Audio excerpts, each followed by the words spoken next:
Before sleep softens the edges of the day, let us step quietly beneath a canopy that has been growing for centuries, where light arrives in small, patient coins and every leaf carries a hush. In this green world, time moves differently. It moves like mist, like the slow creep of lichen over a stone face, like roots finding the seams between blocks of limestone that were once placed by careful hands. Here, the jungle is not only a forest, it is a keeper of memory. It keeps the breath of those who lived by the sun and counted by the stars it holds in its damp and fragrant shade. The cities of a people who shaped stone into ladders for the sky and turned darkness into a calendar of quiet certainties. This is the Mayan world, and we are only visitors walking gently along its old moss-softened paths. Imagine a morning that never quite breaks into harshness, only deep greens and warm air. A chorus of insects weaving a soft fabric that hangs.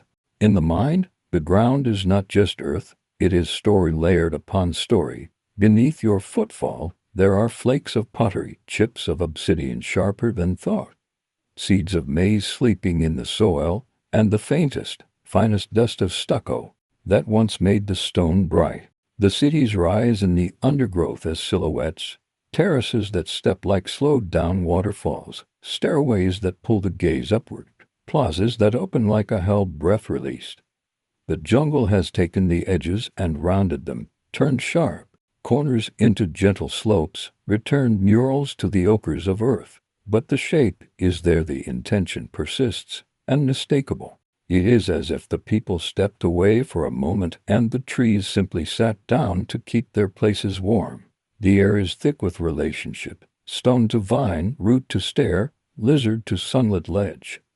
You stand still long enough and the place begins to present itself in layers. The first layer is sound, a bird calling from secrecy, a drop of water sinking into a cenote with a rounded echo that the rock remembers.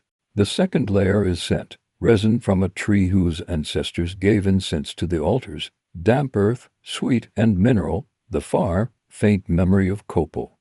The third layer is texture, limestone worn to satin by centuries of rain, bark with a patient roughness that admits no hurry, the sleeved coolness of shade moving across your skin like a quiet hand. Beneath all of these is a layer that is not of the senses, but of the spirit and awareness that a careful ordering of the world once lived. Here, an ordering that balanced maze and rain, number and star, ruler and time, village and cosmos, all held in a durable symmetry like a woven mat laid out on the floor of the sky.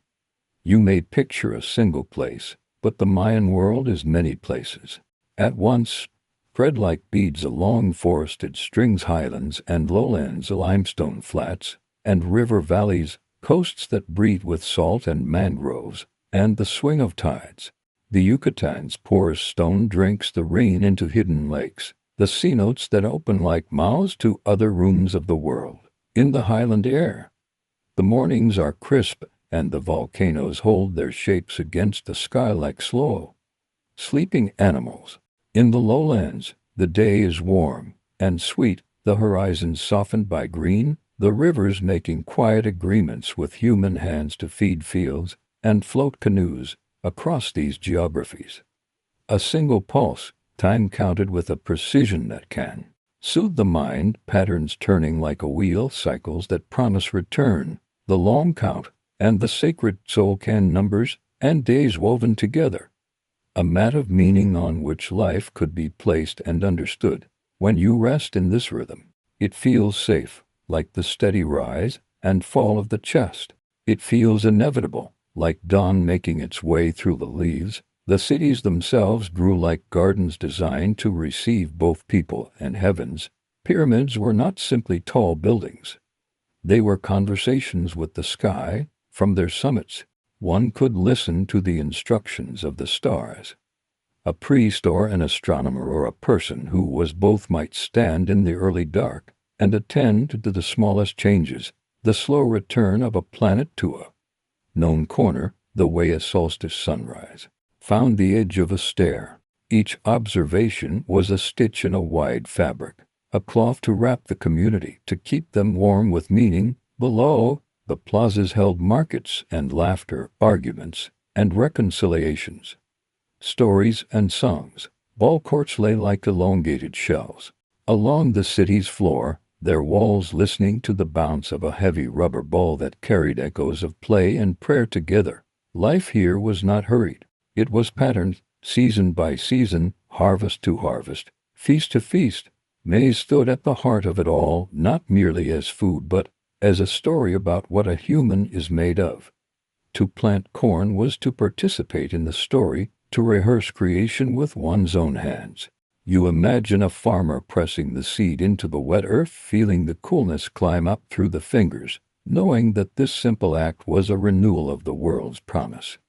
The fields were not just fields, they were agreements with rain and time, maintained with songs, with offerings, with the steady attention of many hands. In the villages, pottery formed from river mud became vessels for water, for stew, for the sweetness of chocolate frothed in gourds. Jade tucked into necklaces, caught the green of the forest, and kept it near the pulse, cool against the throat. Obsidian chipped into knives and mirrors held a black, shining certainty. Bone carved into delicate instruments made music soft as breath. Children learned the scripts of living by watching, how to weave, how to plant, how to listen to the calendars. Soft metronome. In the palaces, rooms opened into rooms, each framing a portion of light. Hieroglyphs curled along lintels like vines of meaning, carving a durable whisper into the living stone.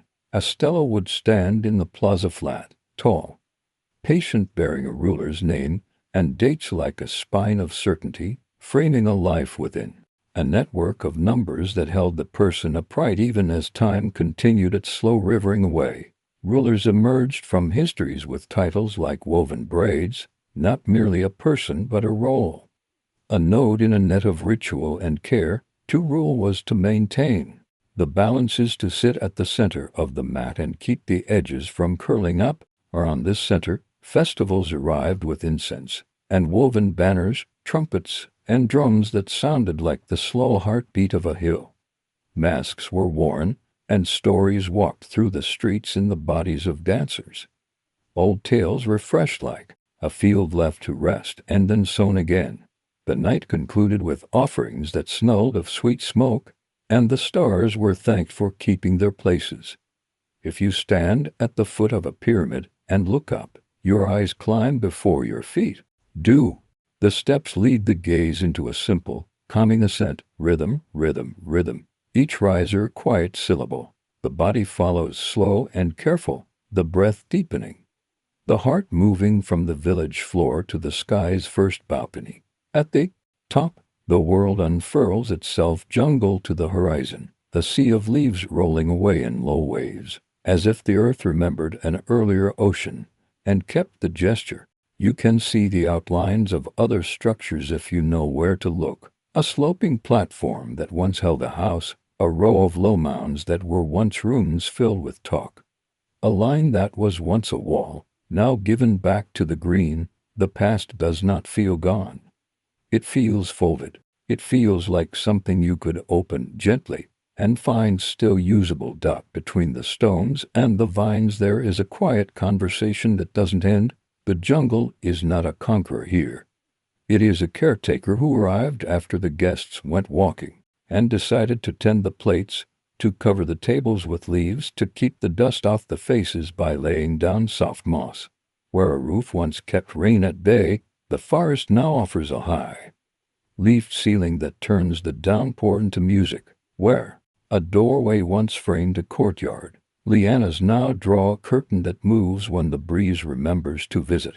Lizards warm themselves with a kind of reverence, and butterflies navigate their own little maps of sun and moisture, ignoring the line between old city and present forest because, for them, it was never a line at all. This is the tone we will keep as we move through the Mayan world, unhurried, attentive, curious without demanding, grateful for small certainties.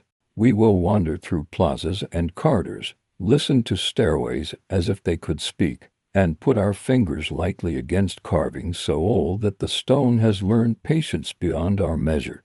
We will watch the light change and change again, across a single block, experiencing an hour as a slow ceremony. We will consider how calendars can soothe the mind because they promise return, and how rituals calm the spirit because they festoon time with a known shape. We will sit by the edge of a cenote and lean into the cool, blue well of the limestone, hearing the water hold its own silence. We will walk softly along causeways that once tied temples to neighborhoods, neighborhoods to fields, fields to forests, forests to rivers, rivers to the sea, a network as gentle as veins through a leaf. We will also feel the kindness of the ordinary. A woman grinding nails on a matete before dawn, the rhythmic stone-on-stone sound steady as breathing, a child learning the first strokes of a glyph.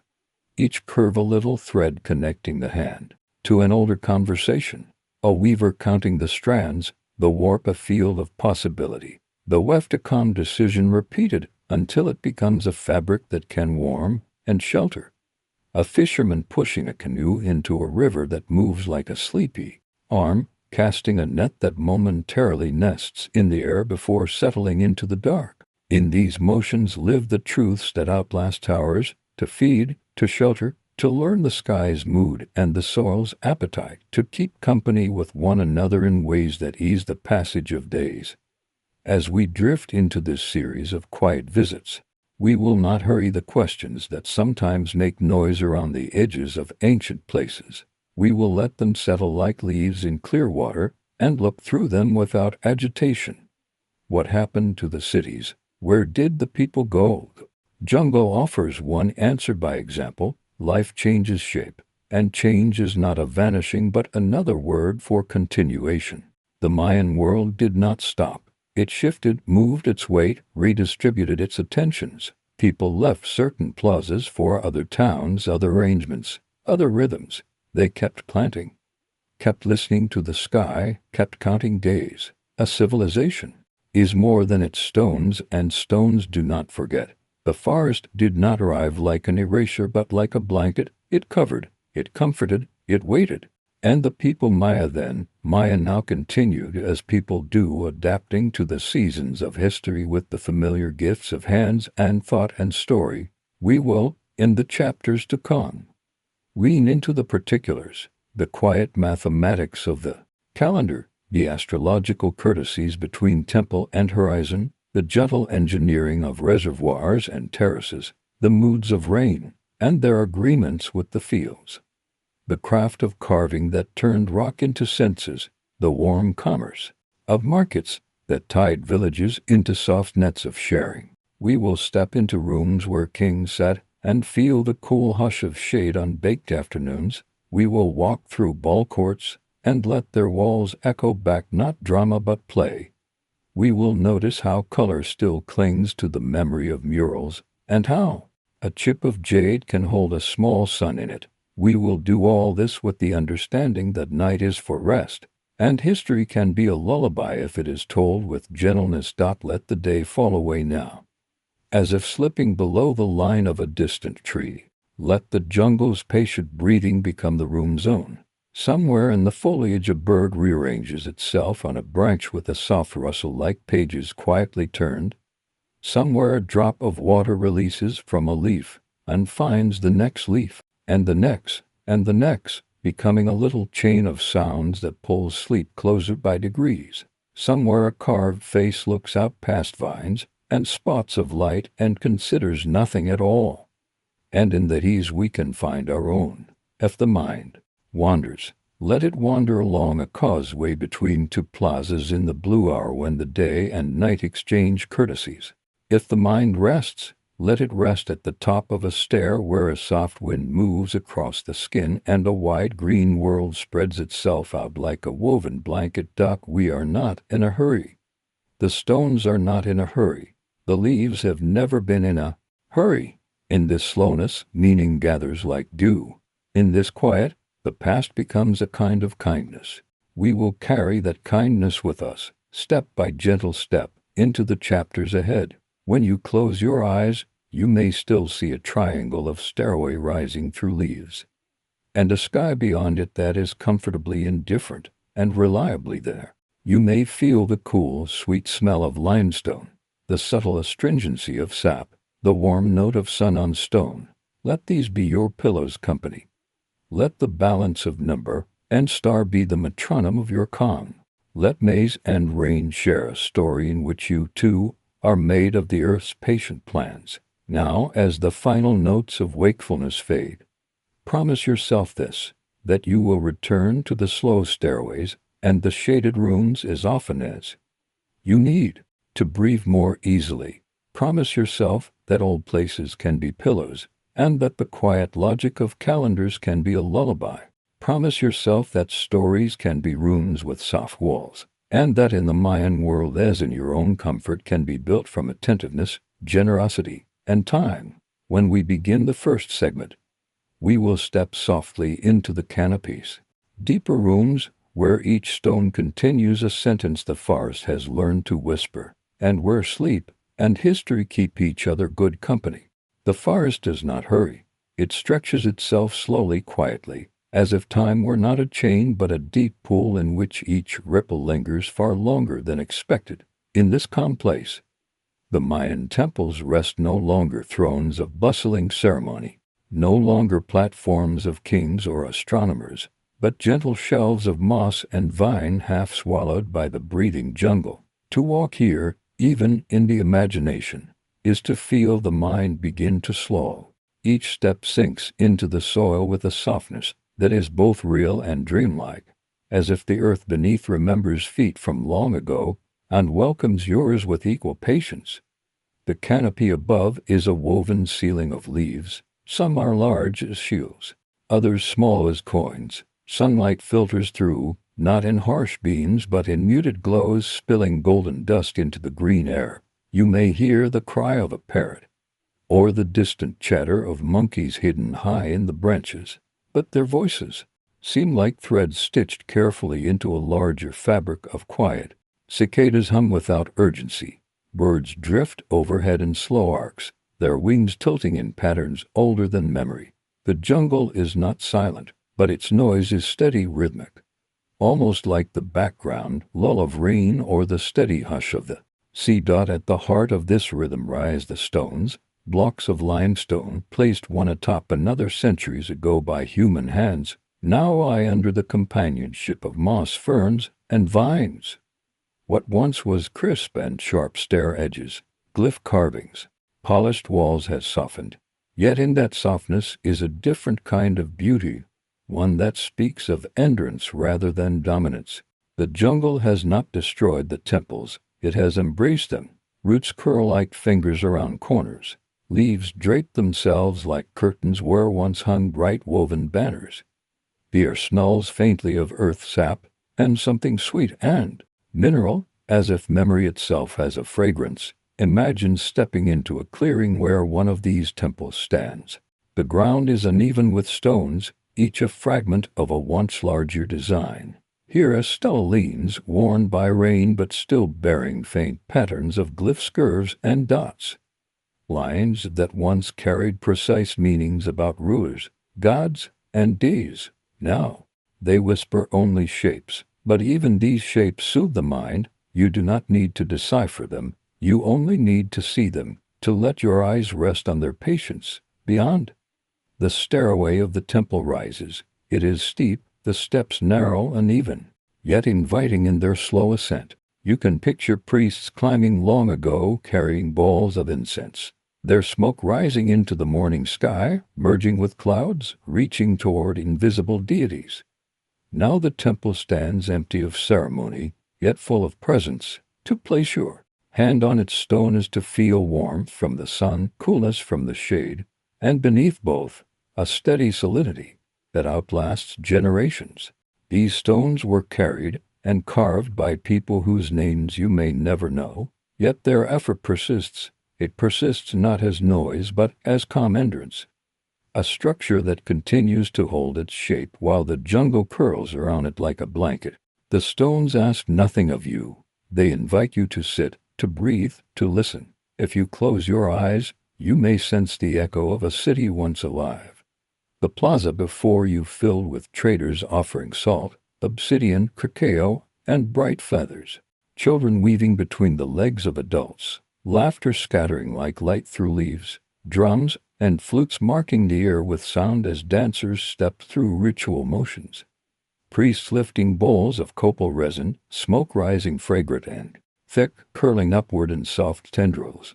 All of this is gone to the visible eye, yet it hovers still in the silence.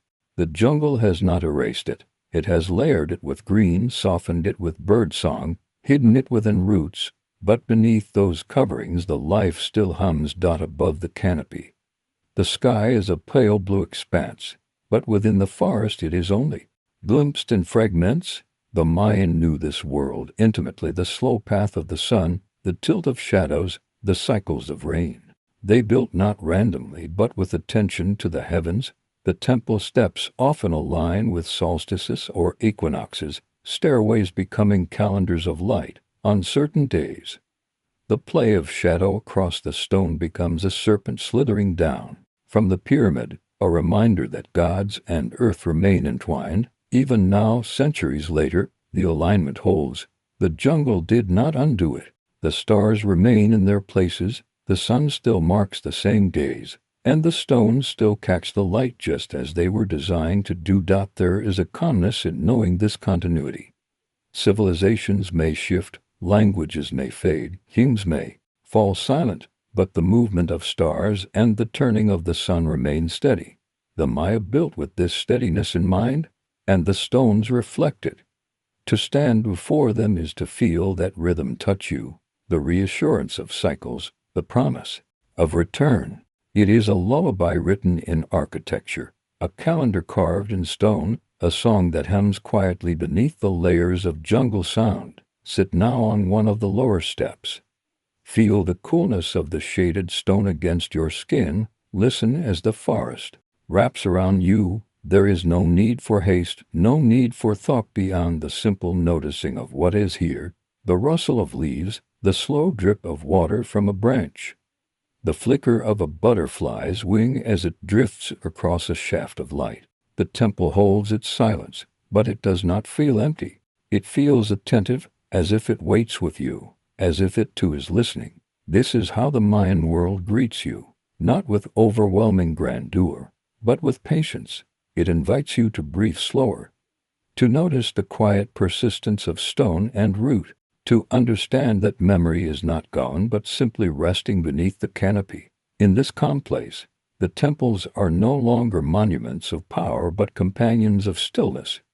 The jungle is their new priest, the vines their new banners, the birds their choir. Together they form a sacredness not of ceremony but of quiet endurance. And so, beneath the canopy where silence holds the stones, you too may rest. You may let go of the day, the thoughts, the questions, and sink into the rhythm of earth and leaf. Sleep comes gently here, like moss growing on stone, like mist rising from the ground, like stars returning night after night to their familiar places. When the canopy stretches endlessly above, it hides more than sky. It hides entire plazas once alive with voices, with footsteps, with the dust of daily life carried in the wind. To wander into one of these hidden courtyards today is to step softly into a memory preserved not by books or scrolls, but by soil, stone, and silence. The plazas of the Maya, broad and open in their original design, are now shaded chambers, rooms without roofs, where trees stand like new pillars, and roots push their way between the seams of ancient blocks. Here, beneath the jungle's patient guardianship, life that once flourished as noise and ceremony now lingers as breath and shadow. In the imagination, it is morning. The mist still hangs, thick in the hollows, a blanket draped over the ground. The plaza slowly unveils itself as the sun ascends, each detail softened at first, then sharpened as the light filters through the foliage. A broken stair leads to a platform once vibrant with color. Archaeologists speak of red, blue, and green pigments, bright as parrots, once painted across walls, once filling glyphs with life, time, and weather have stripped the paint, but the stone remains, holding space for color and memory. The plazas were not bare. They were tapestries of architecture and art, each wall inscribed with meaning, each surface alive with expression. Now, the vines write their own language across those same surfaces. Roots etch curving lines where glyphs once curled. Ferns sprout from cracks, their green fronds unfurling where once incense smoke rose. Each plant does not erase, but layers another script, another record. The plaza is not abandoned. It is rewritten. The jungle, in its slow handwriting, composes a second story over the first, and both stories live together like palimpsests, neither louder, both equally calm. Long ago, these plazas were the heart of community. People gathered here, not only for ritual but for market days.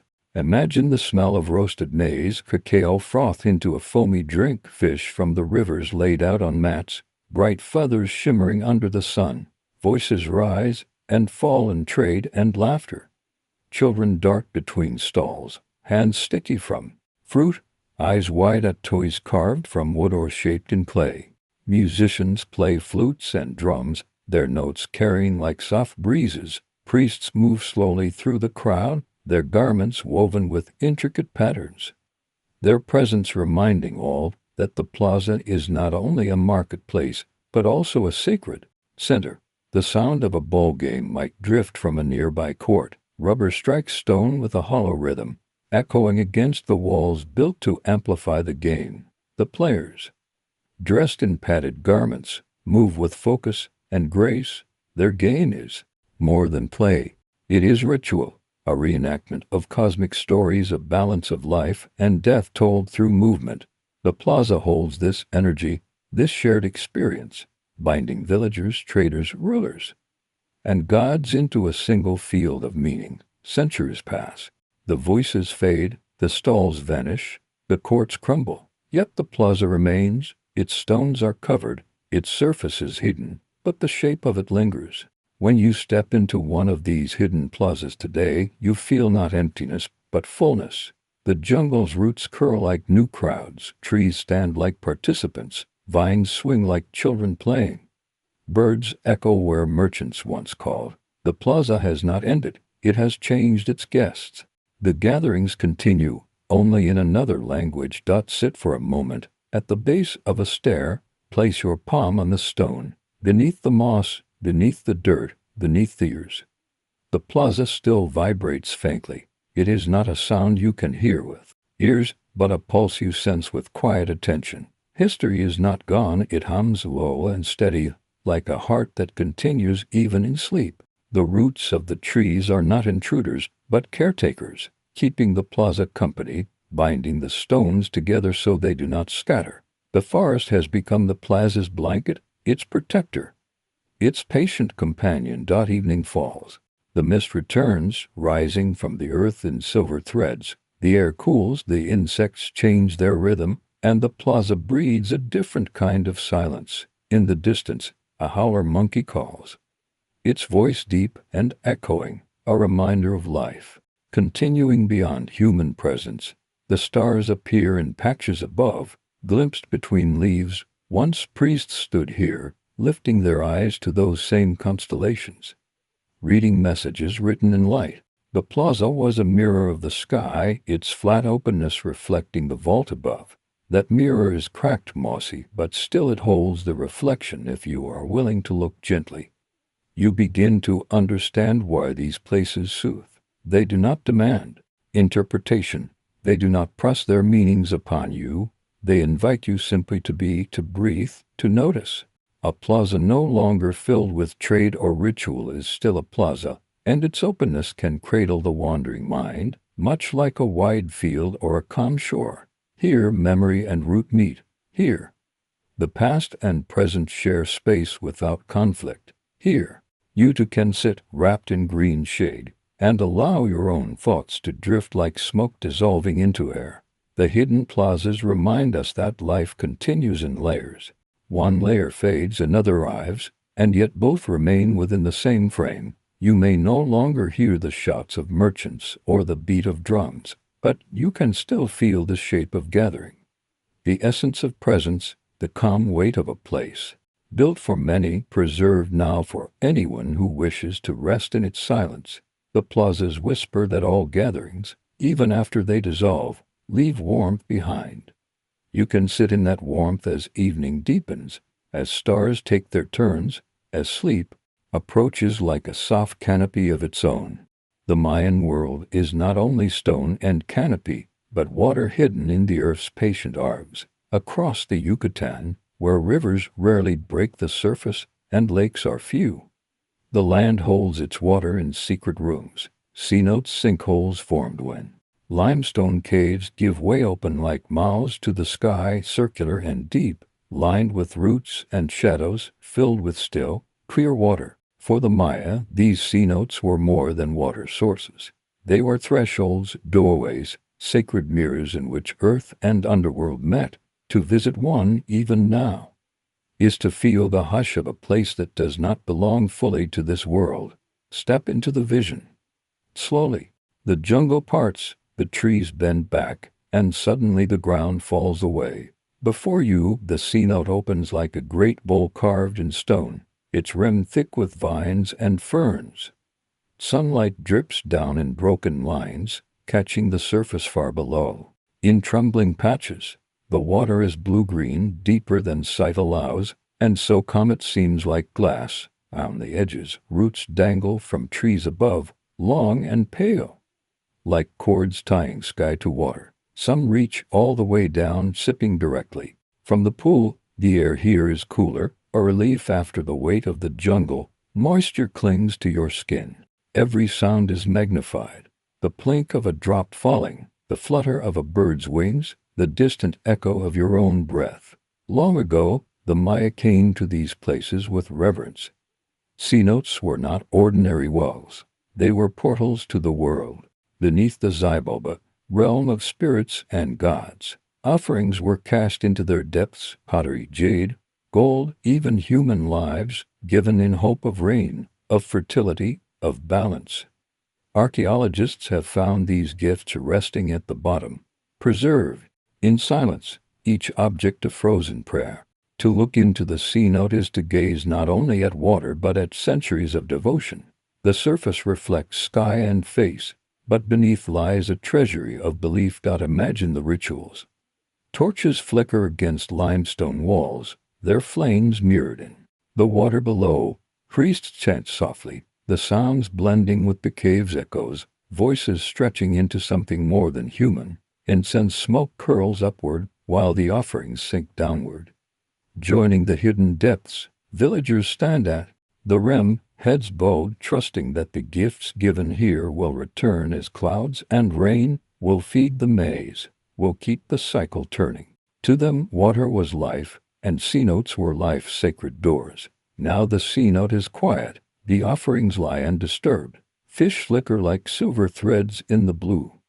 Turtles drift lazily beneath the surface, and bats sleep high in the caves.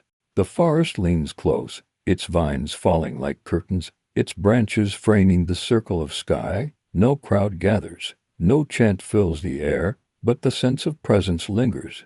You feel it in the coolness of the stone, in the stillness of the water, in the way the light falls, as if it too were paying respect. If you lean close, you may see your reflection ripple with the leaves overhead. Your face is framed by green, by stone, by blue, and for a moment you are part of the centuries-long conversation between people and water.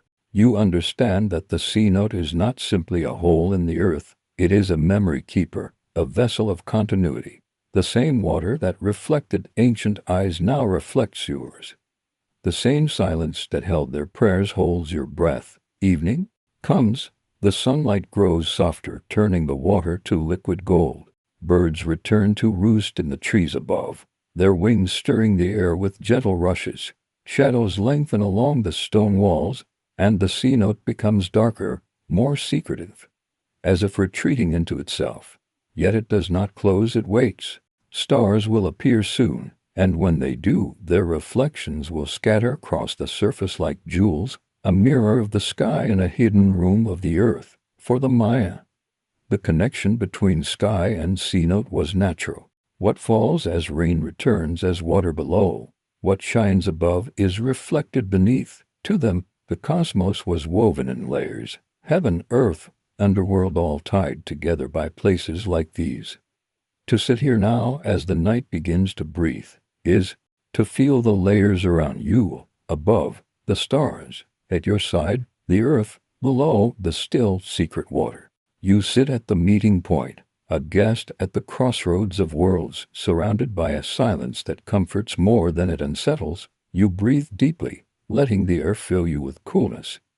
You let the hush of the cenotes sink into your thoughts. The world narrows to this circle of stone and sky, this pool of depth and memory.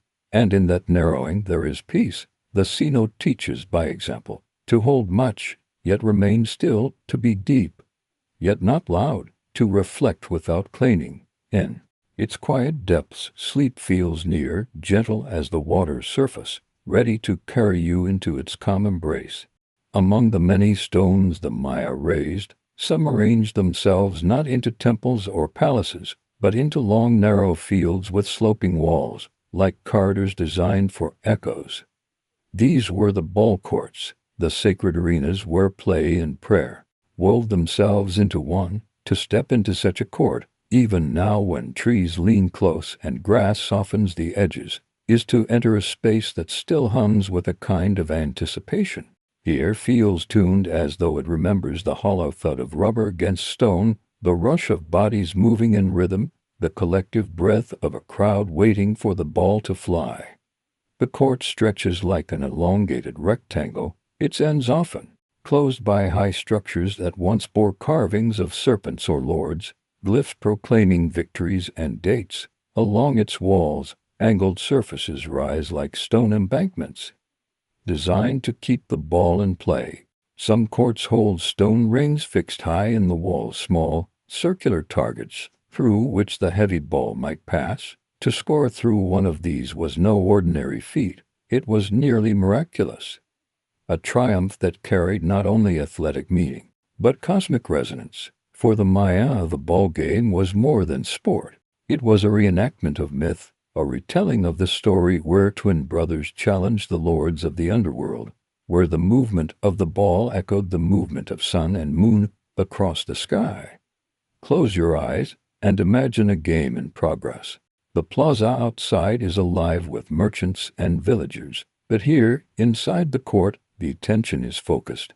Players step onto the limestone floor, their bodies adorned with belts of leather and cloth, some with headdresses that catch the light. The ball is heavy, made of solid rubber, demanding strength and skill to control. Hands cannot strike it. Instead, hips, shoulders, knees, and elbows must send it bouncing, gliding, rebounding against stone. The crowd lines the edges, their voices rising in waves of encouragement. Each thud of the ball is like a drumbeat resonating against the walls, echoing back with force, turning the court into an instrument. The players move with precision and agility. One lunges, twisting a hip to send the ball flying at an angle. Another bends low, letting it strike a shoulder before rebounding upward. The ball bounces hard, strikes the wall, ricochets into open space. The game is fast, but the rhythm feels timeless, as if each movement has been performed not only by these men but by countless others across centuries, each echoing the myth anew. When the ball soars toward the stone ring, the entire crowd inhales at once, a shared breath held in suspense. Whether it passes through or not, the attempt itself feels cosmic. The act is less about winning points than about reenacting creation, balancing forces, maintaining the harmony between day and night. For the players, the stakes could be immense. In some times and places, the ball game was tied to ritual sacrifice. The losing team, or sometimes the captain of the losing team, might be offered to the gods, their lives given in exchange for continued balance. To modern minds this may sound grim, but to the Maya it was a form of honor, a way of weaving human life into the cosmic pattern. Victory and defeat both carried meaning, both participated in the ongoing story of universe and underworld. The court was not just a field, it was a stage for myth made visible. Now, centuries later, the ballcourts remain, their stones are quiet, their walls softened by moss, their surfaces cracked by roots, yet if you stand within them, the acoustics still work. A clap of the hands will echo sharply, bouncing between walls. Lingering longer than expected, the court still behaves like an instrument, tuned for sound. It is easy to imagine the thud of the ball returning, the cheer of the crowd rising, the chant of priests framing the match and ritual. Even in silence, the space holds memory. The jungle leans close around the court, birds perch on the sloping walls, lizards sun themselves on warm stones, vines creep downward, tracing invisible lines across the floor. Rain collects in shallow depressions, forming tiny pools where insects skin. The court no longer hosts human players, yet life continues to play within it. The space is not abandoned, it is repurposed, adapted, inhabited by new participants. Where once hips and shoulders struck the ball, now the breeze moves leaves across the floor in slow dances. Where once the crowd roared, now cicadas hum in steady chorus. The game does not end, it only changes shape. To sit in a ball court now is to feel both energy and calm. The walls rise around you like the sides of a cradle, enclosing you in stone. In memory, in echo, you can lean back against a mossy block, close your eyes, and let the imagination bring the sounds again, the drumbeat of the ball, the cheer of voices, the thrum of the myth being rattled. It is not necessary to know all the rules, not necessary to follow every movement. What matters is the rhythm, the repetition, the reassurance that even games can be sacred, even play can be purred. As dusk arrives, the court becomes softer still. Shadows lengthen across the floor. The last calls of birds echo between the walls before night claims them. Above, a slice of sky opens, slowly revealing stars. The court, once alive with myth and competition, now lies quiet beneath constellations that have not changed since the last ball was struck. The same stars that watched those games watch you now, their patience infinite. You are reminded that the Maya built not for a moment but for cycles, for patterns that endure. The ball court is one of those patterns, still here, still holding its shape, still whispering that life and cosmos are linked in every gesture, in every breath. Sleep comes easily in such a place. The echoes become a lullaby, the memory of movement a rhythm for dreams. The ball bounces, the crowd cheers, the stars shine, the walls hold their sound, all of it blends into a single, soothing continuity, a reminder that even in silence, the game continues, and in rest life finds its balance once more. High above the forest floor, where the air thins just slightly and the canopy falls away into endless green, the temples of the Maya rise. These were not houses, not fortresses, but stairways made of stone, reaching for the sky with deliberate patience, each block carried upward by human hands, each step carved not only for the climb of feet but for the ascent of spirit. To stand before such a temple is to feel a conversation between earth and heaven, silent, enduring, patient as the stars. The pyramids of the Maya were not smooth-sided like those of Egypt. Instead, they rose in tiers, each platform stacked above the next, each level narrowing as it ascended. At the summit stood a shrine, often small but potent, a chamber where rituals met the open sky. The climb itself was part of the experience. Each step demanded effort, breath, intention. By the time one reached the top, the body had already undergone a small transformation: heavier breath, slower heart, sharpened focus. The ascent prepared the spirit for encounter, for prayer, for vision. Imagine the climb. The sun rests hot upon your back, the limestone radiating warmth beneath your hands as you steady yourself. The steps are narrow, steep, forcing your attention. Slowly, carefully you rise. Below, the forest spreads in waves of green and broken. But for the temple itself, the higher you climb, the more the world unfolds. Villages shrink into patches, plazas dissolve into clearings, Rivers glint like silver threads. The jungle becomes an ocean, endless, alive, stretching to every horizon. With each step upward, the sense of scale shifts, not only of the forest but of yourself within it.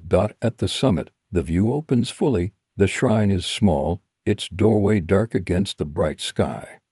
But what draws you is not the chamber, it is the horizon.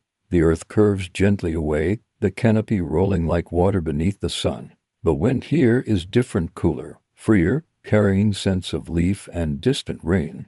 Birds soar at eye level, their wings catching light as they glide across the open expanse. You stand between worlds, the grounded solidity of stone beneath your feet, and the endless vault of sky above your head. This is what the Maya sought to create: a bridge, a place where human presence could meet the infinite. Rituals once filled these summits. Priests offered incense, the smoke rising like columns into the heavens. Torches flickered in dawn darkness as chants echoed across the canopy. Blood offerings, sometimes from the rulers themselves, were given, a reminder that sacrifice was not always imposed but chosen, a gesture of reciprocity between people and gods. To the Maya, the cosmos was not distant, it was woven into daily life, and the temples were the knots tying it all together. The sun, the moon, the planets, the constellations all had their places, their stories, their influence.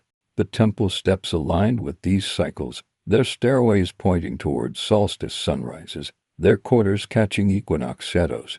Architecture became astronomy, stone became calendar. Ritual became time made visible. Now the temples stand in quiet, their shrines are empty, their steps cracked and softened by centuries of rain. Vines creep along their sides, moss grows between their blocks. Trees lean close as if curious about the human ladders built skyward, yet the temples remain tall, their silhouettes still visible above the forest.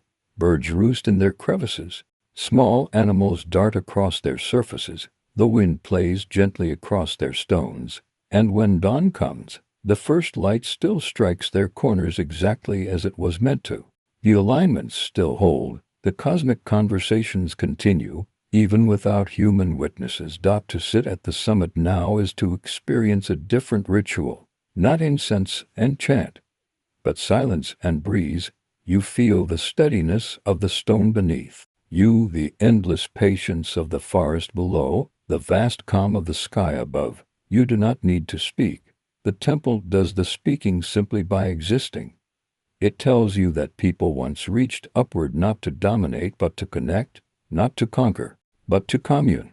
Each block lifted was an act of faith, each stair an offering of effort, each summit a prayer made solid. The temples teach slowness. Their steps cannot be rushed. Their heights cannot be conquered by haste.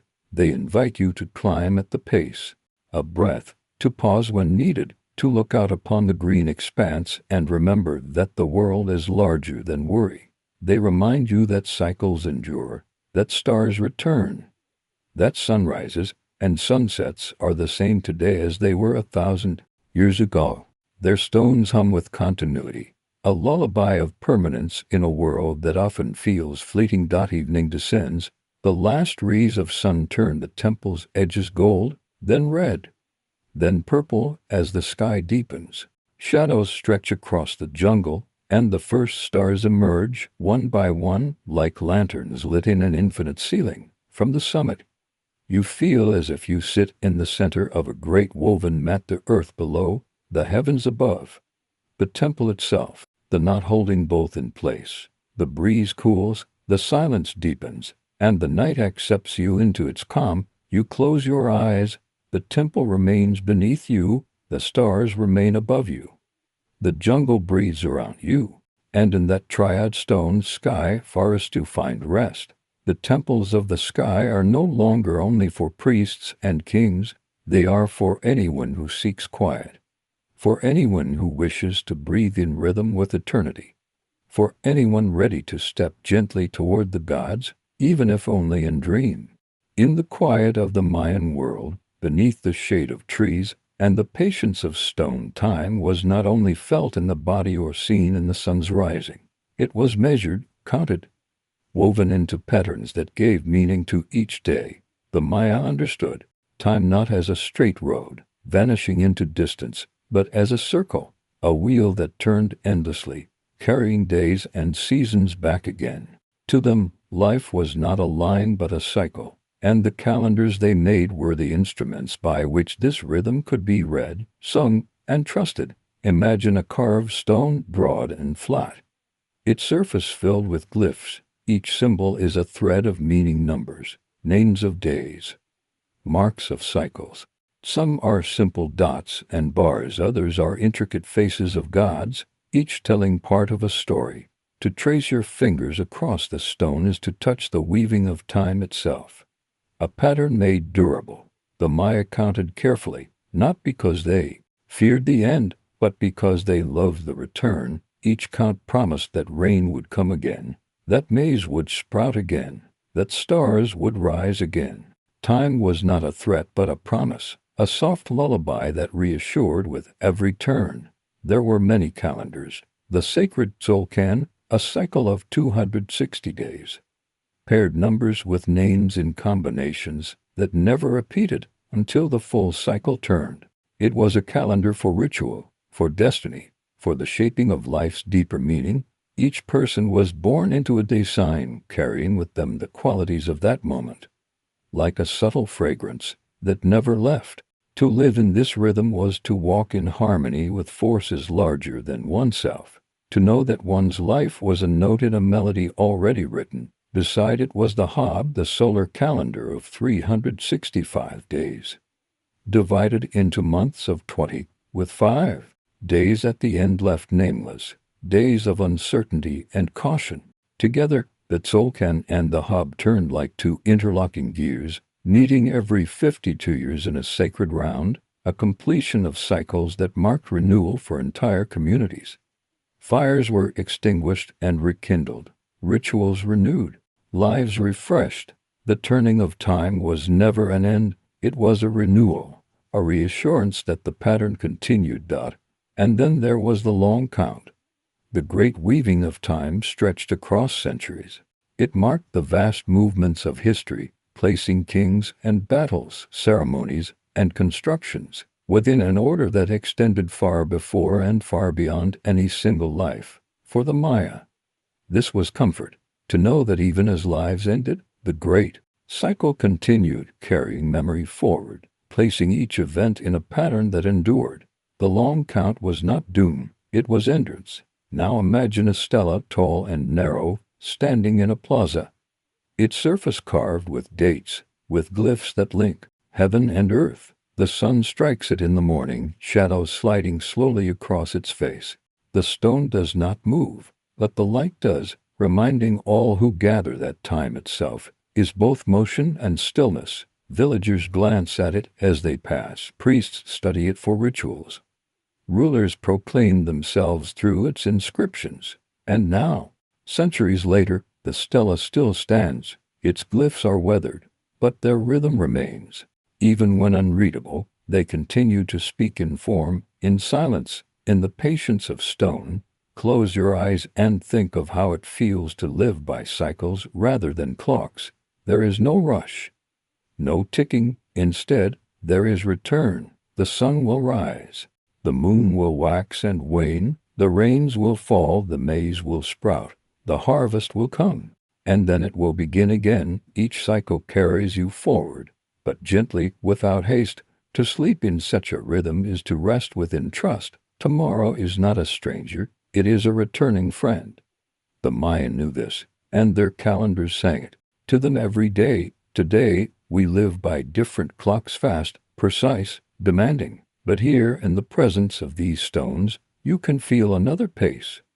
You can imagine what it is to watch the sky and trust it, to look at Venus rising and know it will come again, faithful as a companion, to mark the solstice and know that the balance of day and night is part of a larger harmony, to listen to the slow wheel of time and know that nothing is ever truly lost, only waiting for return. The calendar stones whisper still. They do not shout predictions or endings. They hum of continuity, of patience, of reassurance. To sit with them is to let go of urgency, to feel yourself as part of a circle larger than any worry. You breathe in, you breathe out, and you understand that you too are part of this cycle, born, growing, resting, returning, like the maze, like the rain, like the stars. The night deepens, and the stars appear one by one. Their movements are slow but certain. You look upward and realize that you are inside a calendar, a living one, vast and infinite. The temples mark it, the stelae inscribe it, the heavens embody it, and you, resting here, are not outside of it but within. The cycle cradles you as it cradled the Maya, as it cradles all life. In this awareness, sleep comes easily, as natural as a returning season, as soft as time itself. Beneath the canopy of the Maya world, life did not only gather in temples or ballcourts.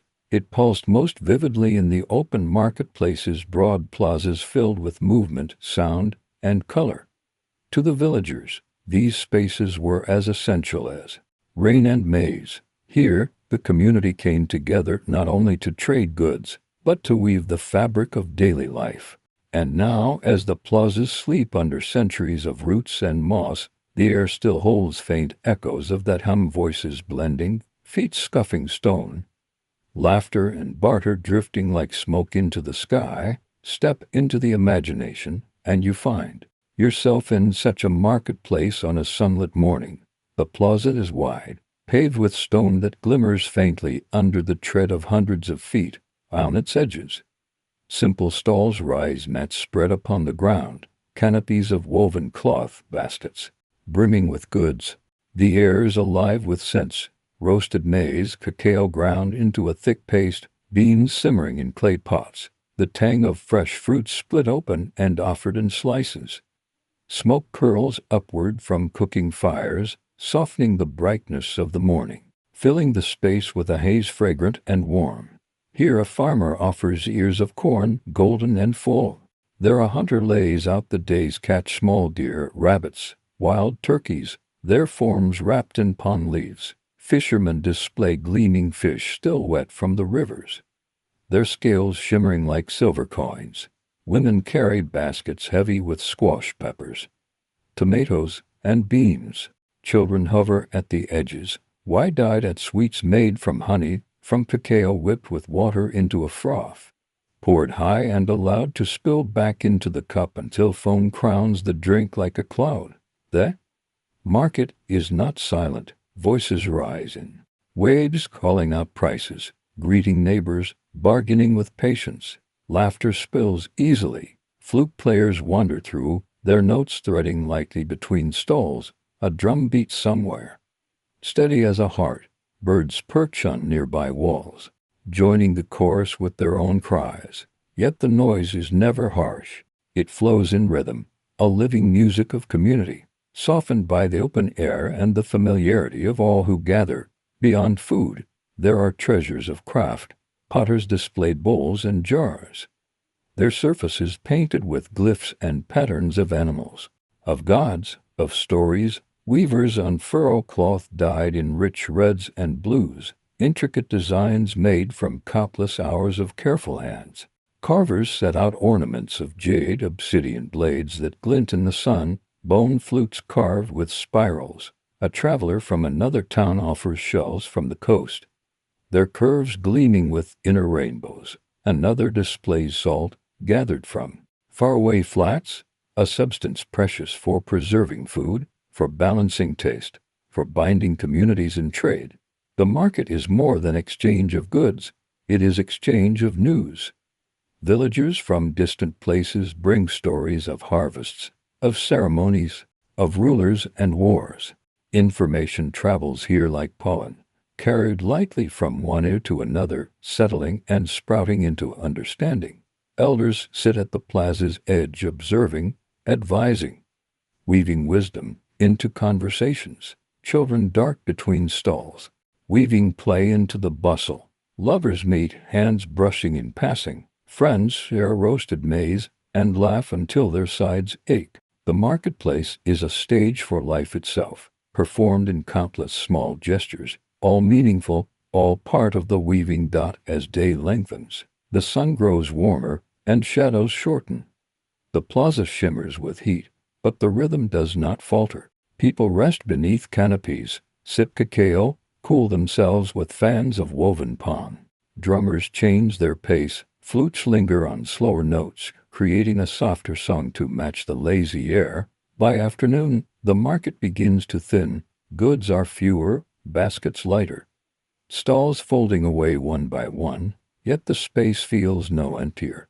It hums still with the memory of what has passed, with the promise that tomorrow the bustle will return. Now, centuries later, these marketplaces lie quiet, the stones remain. Though softened by moss, the plazas filled with roots and trees.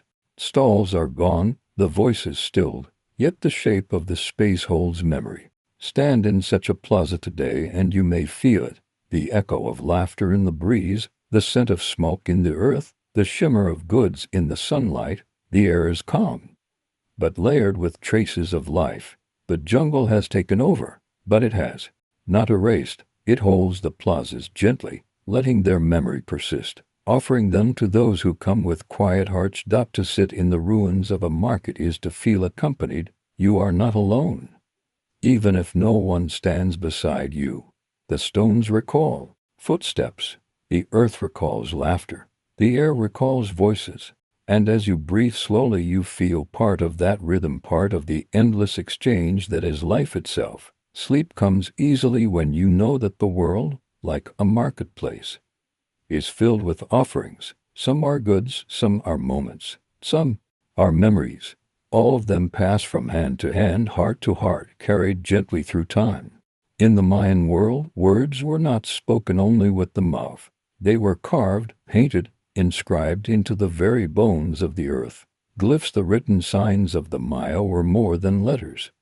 They were living shapes, each carrying layers of meaning, sound, and spirit.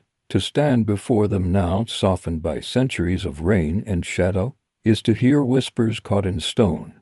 The glyphs are silent to the ear, but they murmur to the eye, and to the imagination they sing whole worlds into being. Picture a limestone stela, tall and narrow, its surface crowded with curling lines and faces. Some glyphs are simple dots and bars arranged with precision, marking numbers in steady order. Others are elaborate, a jaguar's head with teeth bared, a hand holding a torch, a face wearing a headdress of feathers. Each image is a word, each cluster a sentence, each row a story carved in patience. The stone holds these signs like memory holds dreams, partly clear, partly blurred, but enduring nonetheless. To the Maya, glyphs were sacred. Writing was not for everyone, not for idle chatter. It was for keeping the world in balance. Dates, rituals, lineages, victories, all were inscribed to ensure that the cycle of time and story remained unbroken. Glyphs appeared on stelae in plazas, on lintels above temple doors, on painted codices made from bark paper folded like screens. They told who ruled, when they were born, what ceremonies they led, what wars they fought, what gods they honored. They were history, but also prayer. Imagine a scribe at work centuries ago. He kneels before a block of fresh limestone, chisel in hand, tapping slowly, carefully, guided by knowledge passed down from master to apprentice. Each stroke matters. Each curl of line has weight. Behind him, a ruler waits for his name to be made eternal. Around them, incense burns, its smoke drifting upward in delicate tendrils. The air is thick with ritual. The act of writing as holy as the ceremony it records. The glyphs appear one by one, an unfolding script that binds heaven and earth together. Elsewhere, another scribe paints glyphs onto a codex. His brush, made from fine hairs, dips into pigments of red, black, and blue. The pages, made from the inner bark of the amet tree, fold accordion-like, allowing stories to stretch across many panels. These codices record astronomy, prophecy, ritual schedules. They are libraries carried in hand, fragile yet profound. Few have survived the fires of time, yet even the fragments that remain hum with quiet brilliance. Each glyph painted is a star in a constellation of meaning. guiding the mind through cycles and stories. Now, centuries later, much has been lost. Many glyphs were destroyed, their codices burned by those who did not understand their weight. Yet, enough remain to whisper still. Modernized through patience and study, have begun to read them again. Names emerge, dates align, stories unfold. The glyphs are not silent after all.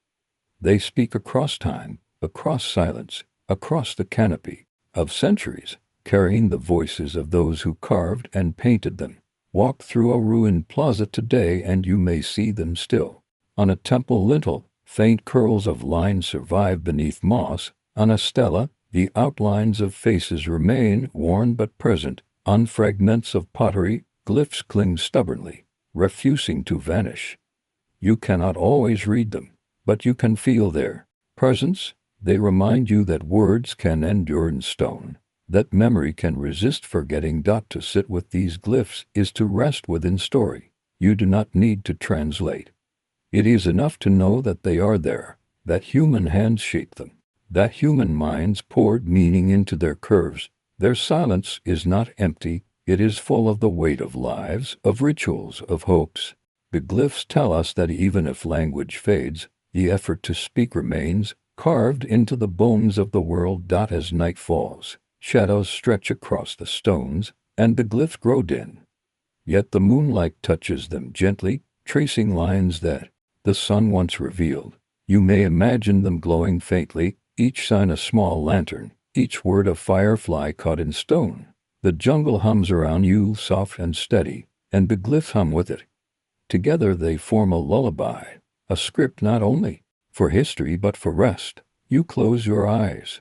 The glyphs remain, their curves lingering in your mind like the shapes of dreams. You breathe slowly, and in that breath you feel the patience of scribes, the endurance of stone, the kindness of memory. Sleep comes as it always does, not as an end but as a continuation, a cycle inscribed not in paper or stone but in the body and spirit, written each night anew.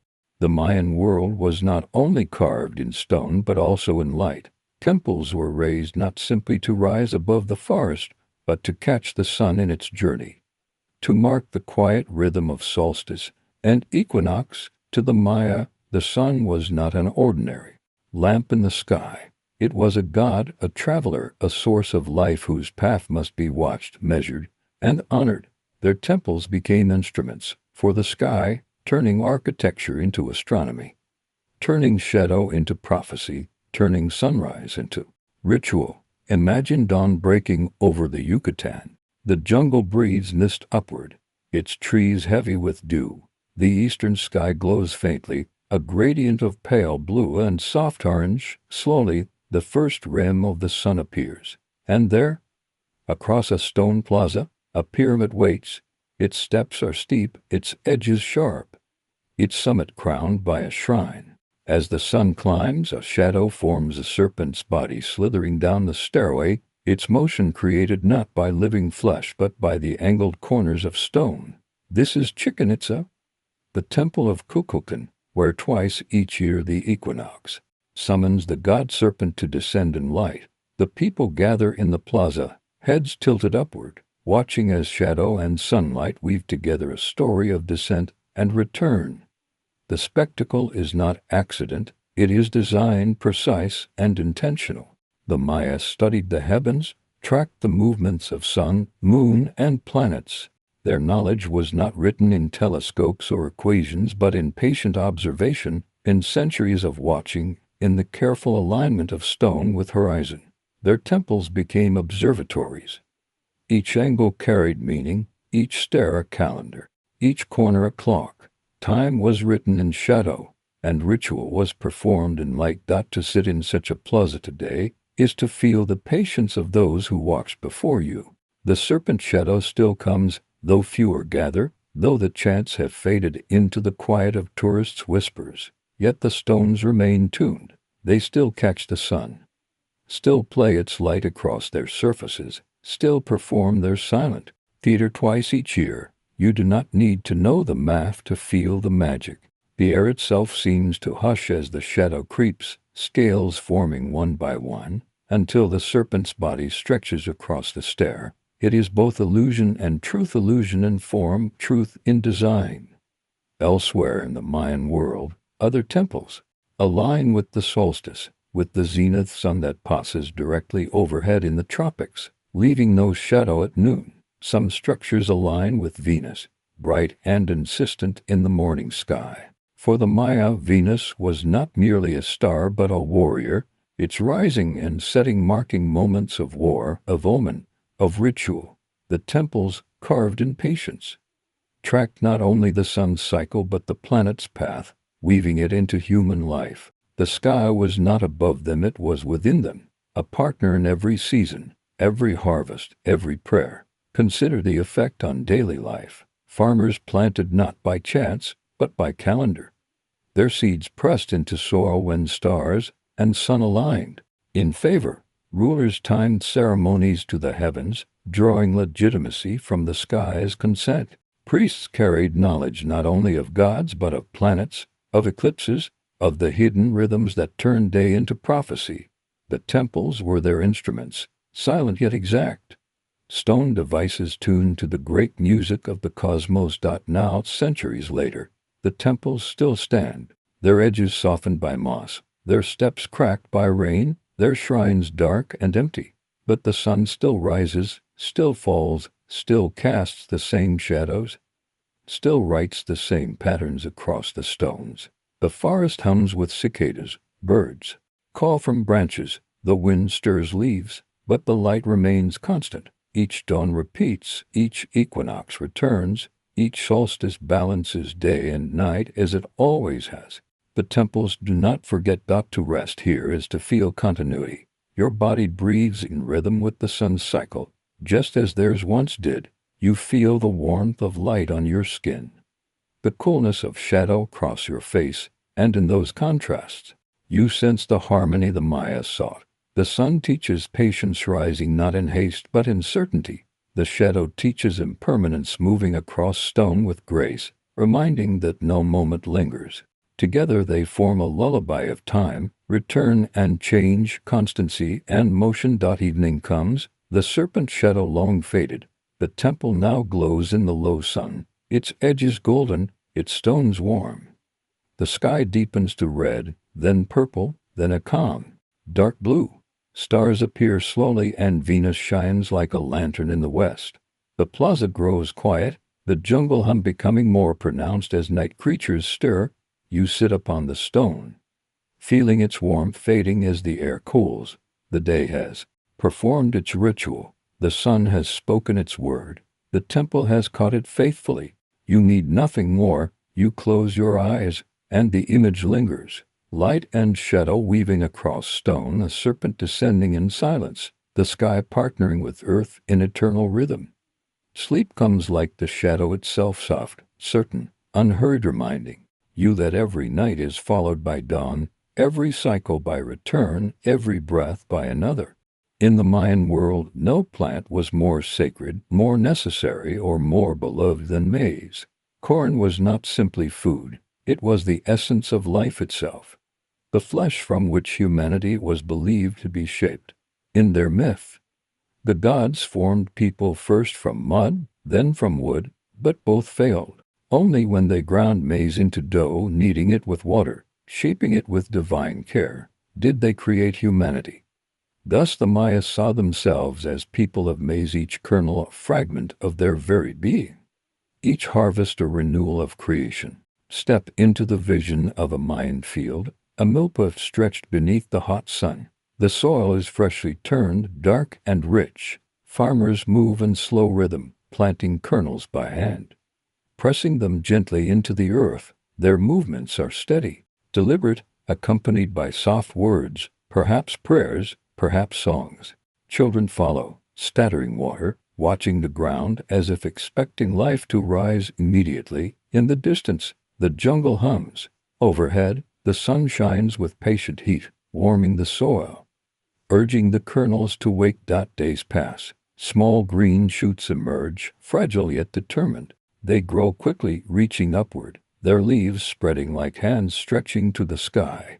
The field begins to sway with the wind, soft whispers of leaves brushing together. To walk through the maze is to walk in a living ocean, green waves, rolling gently, stalks taller than a person, their tassels golden against the blue sky. The air smells sweet, earthy, filled with the promise of nourishment. Birds dark between stalks, insects hum in their shade. The field alive with more than plants, it is alive with community. For the Maya, maize was more than sustenance. It was calendar and ceremony, myth and identity. Planting was not only agricultural but spiritual. Timed with the cycles of sun and stars, harvest was celebrated with festivals, offerings made to the gods who had given this gift. Families gathered to grind kernels on stone metates, turning them into masa, the dough that would become tortillas, tamales, atole. The sound of grinding stone against stone was a heartbeat of daily life, steady and comforting. Smoke rose from hearths, carrying the scent of cooking maize into the air, blending with incense, with laughter, with the hum of evening insects. In plazas, rulers proclaimed themselves as keepers of maize, their power tied to their ability to ensure its abundance. In temples, maize gods were carved, their headdresses tall with ears of corn, their faces serene, their presence central. In stories, maize was not only food but metaphor, a cycle of death and rebirth, of seed buried, sprout emerging, plant flourishing, harvest sustaining, kernel saved to begin again. To eat maize was to participate in that cycle, to take into the body not only nourishment but meaning. Now, centuries later, the fields lie quiet. The jungle has reclaimed many milpas, their rows now hidden beneath vines and trees, yet maize endures. It grows still in villages across the region, planted by descendants who remember, who continue the rhythm. Tortillas are pressed and cooked on griddles, tamales steamed in leaves, drinks frothed in gourds. The old prayers may be fewer, the rituals less formal, but the essence remains.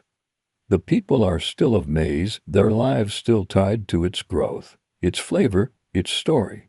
To sit at the edge of such a field, even in imagination, is to feel calm. The stalks sway gently, whispering like soft voices. The wind carries their sound like a lullaby. The sun warms your skin. The earth holds your weight. The air smells of growth. You close your eyes, and you can almost hear the grinding stone, the laughter of children, the low chants of farmers. It is not noise but harmony, a gentle rhythm that reassures. Life continues. The maize grows. The cycle holds. Evening settles. The stalks glow gold in the last light, their tassels bright against the darkening sky. The air cools, insects begin their song, and the field rests as you rest. You understand why the Maya made maize their heart. It is more than food. It is comfort, identity, continuity. To dream of maize is to dream of life itself, green and gold, fragile and enduring, returning always with the seasons, carrying humanity in its kernels. In the Mayan world, where temples rose and maize grew, fire was a constant companion. It was more than a tool for warmth, for cooking. Fire was a presence, a messenger, a bridge between the human and the divine. Every flame that flickered in a hearth or on an altar carried prayers upward, its smoke curling into the sky like words too delicate to be spoken aloud. To the Maya, fire was life itself, born from the spark of lightning, fed by wood and resin, sustained by breath. It was both humble and sacred, found in every household and at the heart of every ceremony. Imagine a village at dusk.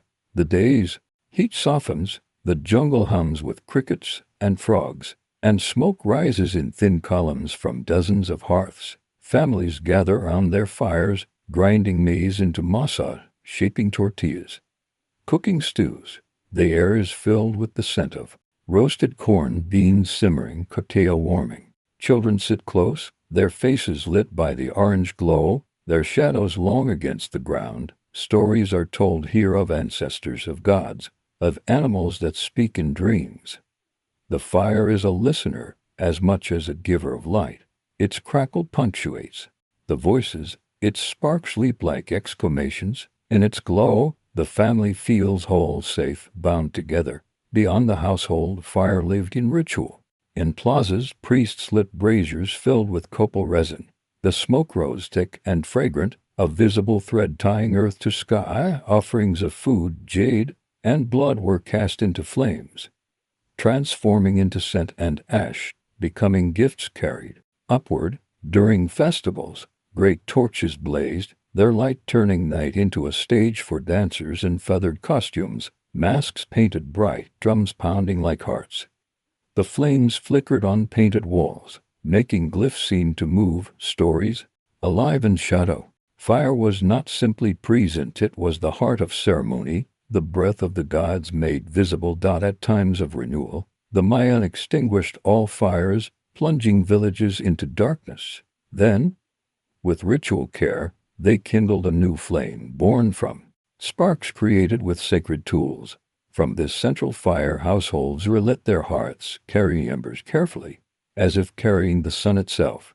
In this way, the community was bound together, each home warmed by the same origin, each life tied to the same source. Fire was not individual but shared, a collective pulse. Now picture a temple at night. Torches line its stairway, their flames swaying in the wind. At the summit, a shrine glows with firelight, its smoke mingling with stars. Priests chant, their voices low, their faces half-lit, half-shadowed. The crowd below watches silently, the light reflecting in their eyes. The flames illuminate stone carvings, making serpents writhe, making gods appear alive. Above, the constellations shine steadily, eternal witnesses. Between fire and star, human and divine meet, the boundaries softened by heat and glow. Centuries later, the fires are gone, the braziers lie cold, the hearths empty, the torches extinguished. Yet the stones still carry blackened marks, traces of smoke baked into walls. Ash lies buried in the soil, waiting quietly, and in villages across the land, fires still burn, their light falling across faces just as it did before, their smoke rising into the same sky. The continuity is unbroken. Fire has never left up to sit by such a fire now as to feel peace. The flames sway gently, their warmth steady against the cool night air. Sparks rise, vanishing into the darkness. The jungle hum continues, but the fire's crackle adds another note, a softer rhythm. You breathe in the scent of smoke, earthy and sweet, and you feel connected not only to those sitting beside you, but to centuries of ancestors who sat by flames in just the same way. The fire does not distinguish between ages. It gives the same light, the same warmth, the same comfort. As night deepens, the fire softens too. Flames lower, embers glow red like sleeping eyes. The crackle fades to a whisper. Around it, people grow quiet, their voices hushed, their bodies leaning into rest. The fire remains patient, gentle, watching over the sleeping village. Its glow becomes a lullaby, a reminder that warmth persists even in darkness, that light never fully vanishes, that every night holds within it the promise of dawn. You close your eyes. Behind your eyelids, the glow lingers, soft orange patterns shifting like dreams. The warmth remains on your skin, the scent of smoke in your breath. You drift into sleep as countless others have drifted before you, carried by the calm of sacred fire, beneath the endless jungle sky. In the Mayan world, beneath the canopy where vines hung like curtains and the air was thick with green breath, there grew a tree unlike any other. Its pods were long and rough, filled with seeds that seemed unremarkable at first glance. Yet from these seeds came a drink both bitter and divine, a gift from the gods themselves. Cacao. For the Maya, cacao was not simply food. It was ritual, currency, medicine, and poetry. To sip its frothy bitterness was to taste the essence of life, the mingling of earth and sky, the strength of creation distilled into liquid form. Imagine walking through a grove of cacao trees. Their trunks are slender, their leaves broad and dark, their pods hanging heavy from branches and even sprouting directly from the bark.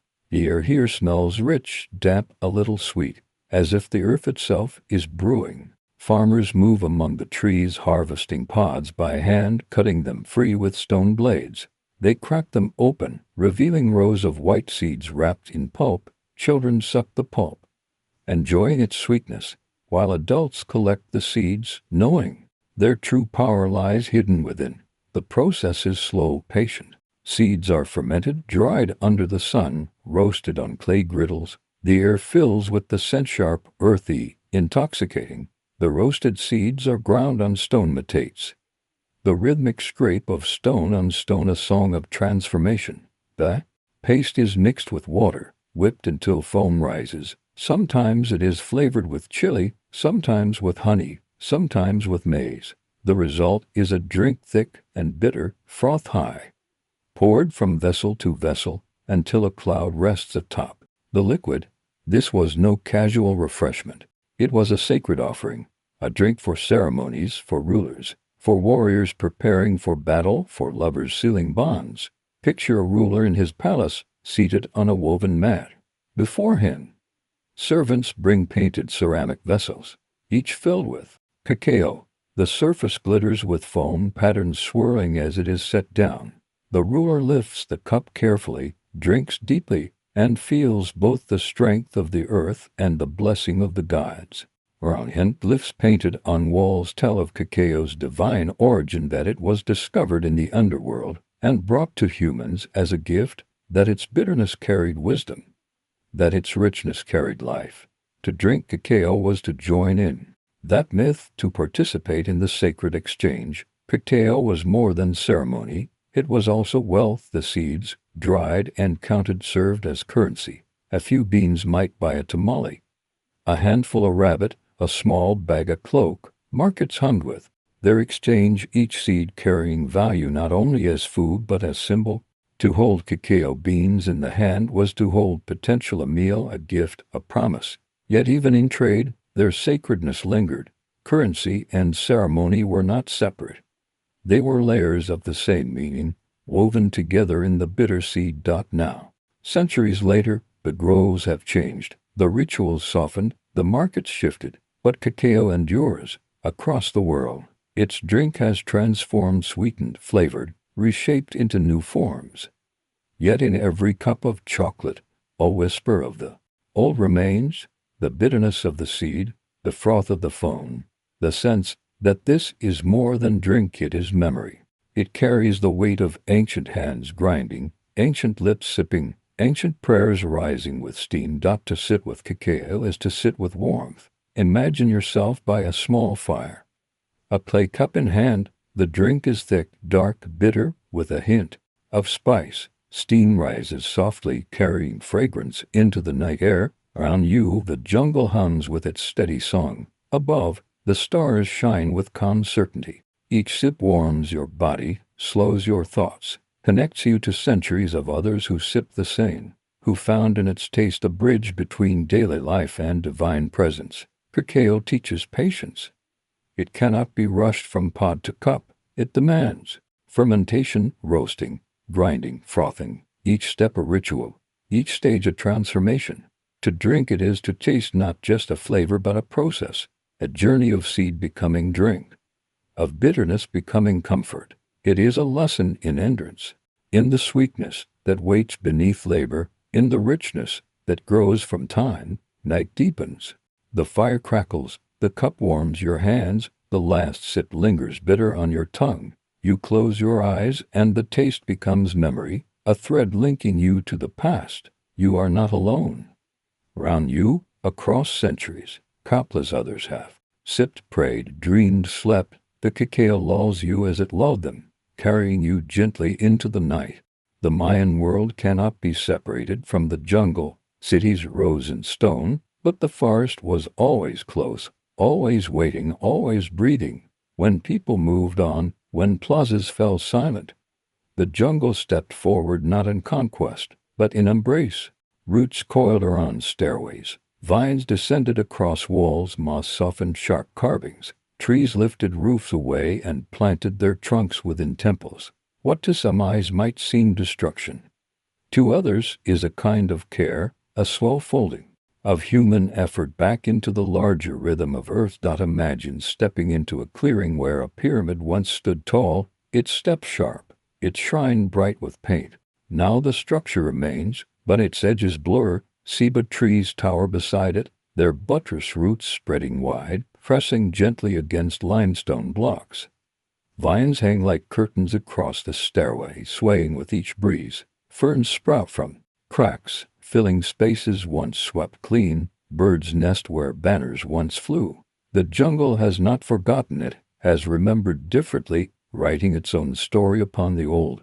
The air here is thick, damp, fragrant with soil and leaf. Every sound is softened, leaves rustle, insects hum, monkeys call in the distance, but the echoes are muted, as if cushioned by green. Light falls in fragments, filtering through countless layers of canopy. Sometimes a shaft of sun finds its way to a glyph, illuminating it for a moment before shadows reclaim it. To walk here is to walk in slow rhythm, each step deliberate, each breath drawn with awareness of life all around. In some temples, entire trees rise from within. Their trunks push upward through old shrines. Their branches stretch above the roof line. Their roots sink deep into floors once swept for ceremonies. The tree and temple become one, their shapes interwoven.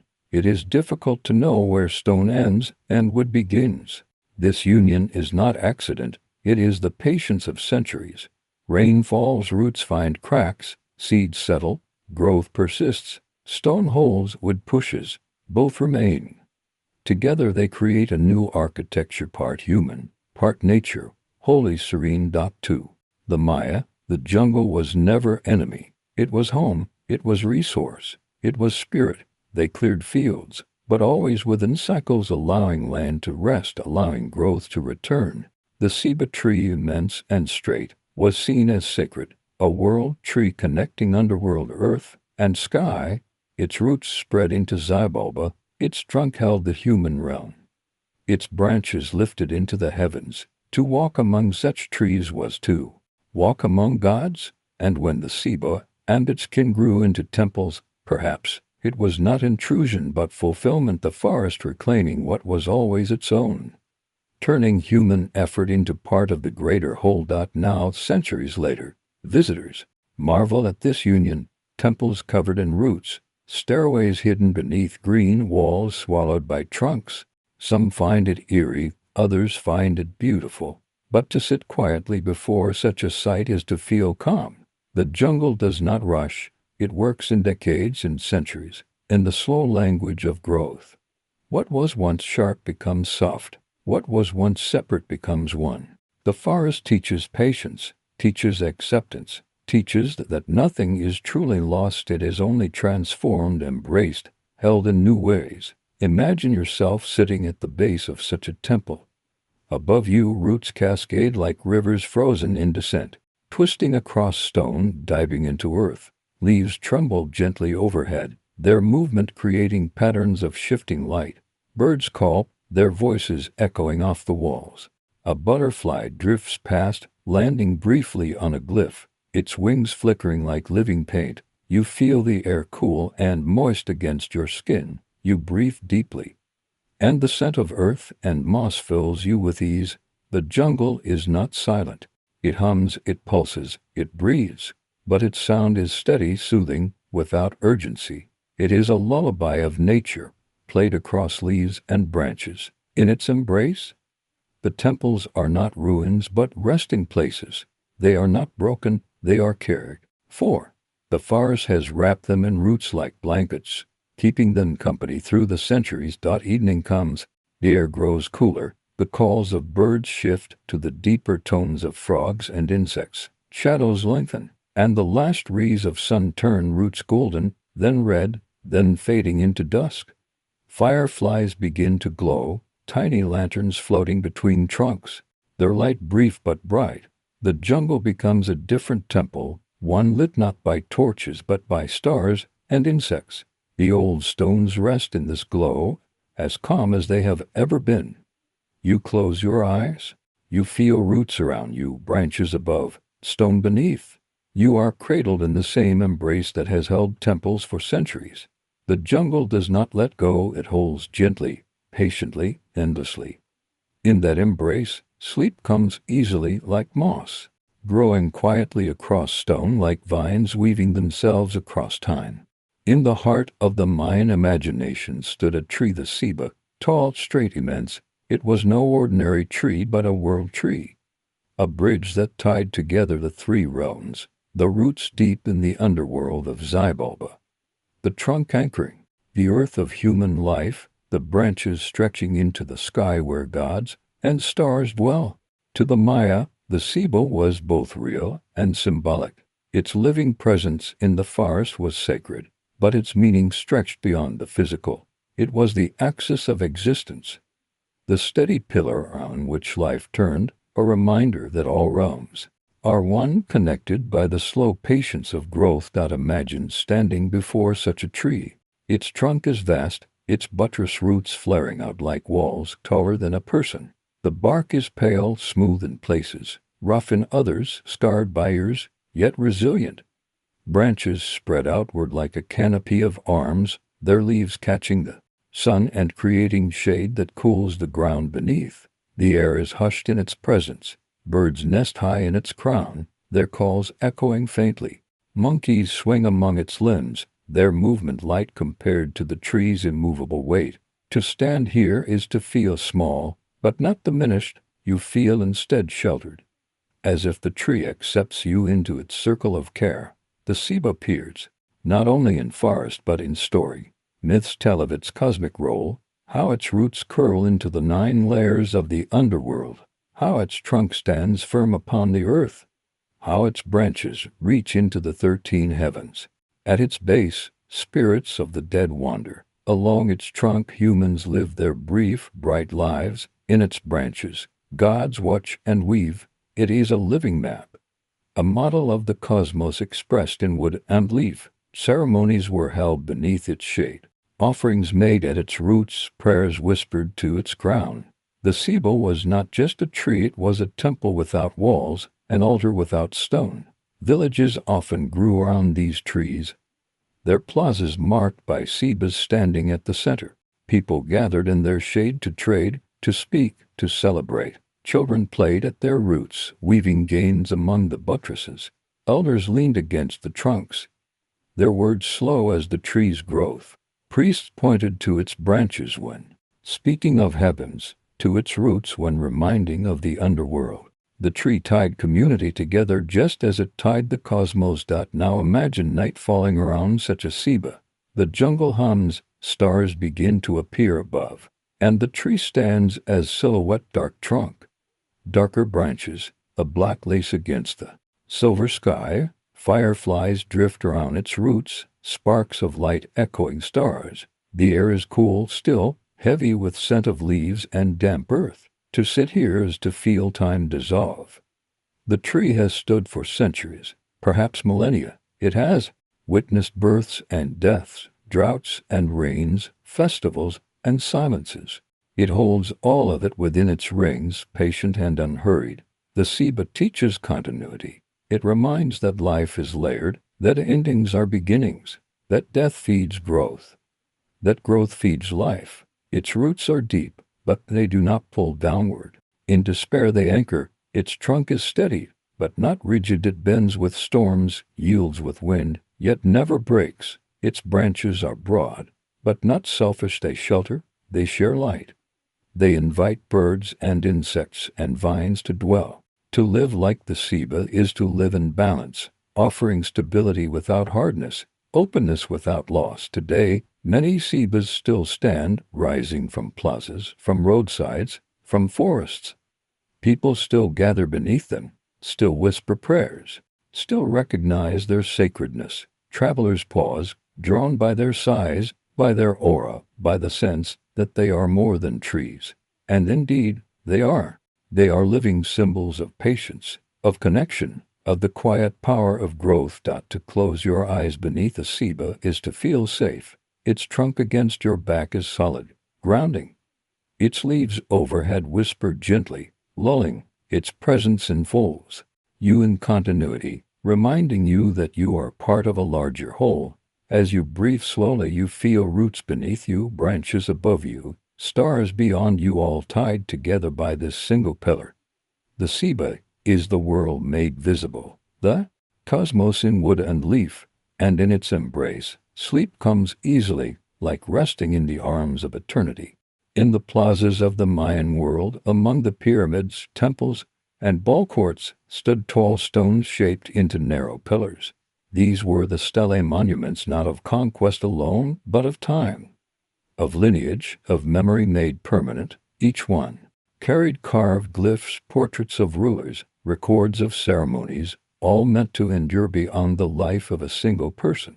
To walk among stelae is to walk among voices carved in silence, voices that still speak across centuries, even as moss and shadow blur their edges. Imagine entering a clearing. Before you rise several stelae, tall and narrow, each taller than a person. They stand in quiet rows, some upright, some leaning, some broken. Their surfaces are crowded with glyphs, faces of gods with curling mouths, rulers wearing elaborate headdresses of feathers and jade, lines of numbers stacked in dots, and bars marking dates. Even the air seems to respect them, softening sound, holding a hush around their presence. These are not mere stones. They are memories rooted into the earth. Each stela was raised with ceremony. Workers carved the blocks with patient hands, chisels, tapping rhythmically, each line deliberate.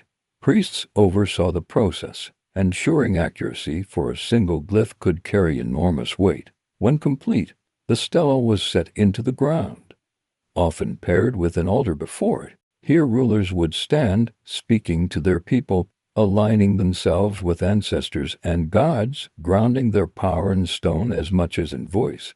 The stelae were thus both stage and script, a meeting of performance and permanence. Picture a ruler carved upon such a stone, his face stern, his posture formal, his headdress rising high with plumes and ornaments. In his hands he holds a scepter shaped like a serpent or staff. Around him curl glyphs proclaiming his name, his lineage, the date of his reign, the ceremonies he performed. To the people gathered in the plaza, the stone was more than art, it was authority made visible, a reminder that the ruler's place in the cycle of time was secure. And to later generations, the stela was memory, anchoring the fleeting years to something solid. As centuries passed, many rulers fell, many cities faded, but the stelae endured. Rain streaked their surfaces, moss softened their edges, roots pressed against their bases, yet still they stand, their glyphs faint but present. Scholars today lean close, tracing lines with eyes and fingers, deciphering the old scripts. Dates emerge again, names are spoken aloud after long silence. Stories are pieced together like fragments of pottery. The stones whisper, "We remember now." Imagine sitting at the foot of a stela in the quiet of the jungle. The air is heavy, fragrant with soil and leaf. Birds call faintly, insects hum, but the stone remains still. You place your hand against it, and it is warm with the day's sun, cool in its shaded grooves. You cannot read its glyphs fully, but you feel their presence. Each curve was once a word, each face once a proclamation. Together they form a chorus, too quiet to hear, yet strong enough to feel. You sense continuity, the knowledge that humans sought permanence, and that they found it here in stone that still endures. The stelae are not loud monuments. They do not tower like pyramids or blaze like fires. Their power is subtler. They remind us that memory does not need to shout. It can stand quietly, patient, enduring, offering itself to those who come with calm hearts. In this way, they are, like sleep itself, silent, restorative, holding within them the stories that make us whole. As night falls, shadows gather around the stelae.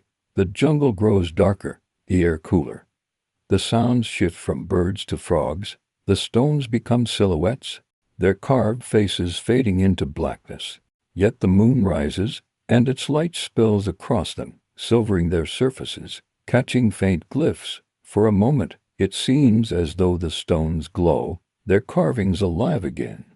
Whispering to the night sky, you sit quietly, breathing slowly, letting the calm of their presence wash over you. You close your eyes, the stelae remain tall and steady, watching over the plaza, over the jungle, over the centuries. Their patience is endless. And in their stillness, you find your own sleep. Comes as softly as moss spreading across stone, as gently as time carving its slow lines into memory. The Maya lived not only among trees and temples, but also beneath a sky they studied with patience deeper than centuries. To them, the heavens were not distant or abstract. The sun, the moon, the stars, and the planets were neighbors, teachers, and timekeepers. They built observatory structures of stone that framed the sky with deliberate care, turning architecture into instruments, cities into calendars, and nightly watching into sacred rhythm. Imagine standing in a wide plaza, where the jungle has grown thick. At its center rises a round stone building, unlike the pyramids or palaces nearby. Its walls are curved, its windows carefully cut, its steps spiraling upward. This is an observatory, like the one at Uxmal, or the famous Caracol at Chichen Itza. The shape itself feels different, less monumental, more watchful. The stones are arranged not to impress, but to align. Each window looks to a particular place on the horizon, marking the rise of the sun at solstice, the path of Venus at dawn, the crossing of stars at night. Climb its steps in the imagination. The stones are cool beneath your hands, the air grows lighter as you ascend. At the top, a small chamber waits, its walls pierced with openings. You lean close to one, looking out across the jungle. The horizon stretches, green and endless. Through this window, centuries ago, priests watched the sun rise at the exact edge of the earth on the longest day, or the shortest. Another window frames the path of Venus, bright and insistent, its journey carefully recorded in painted codices. Another opens toward the north, where Polaris holds steady.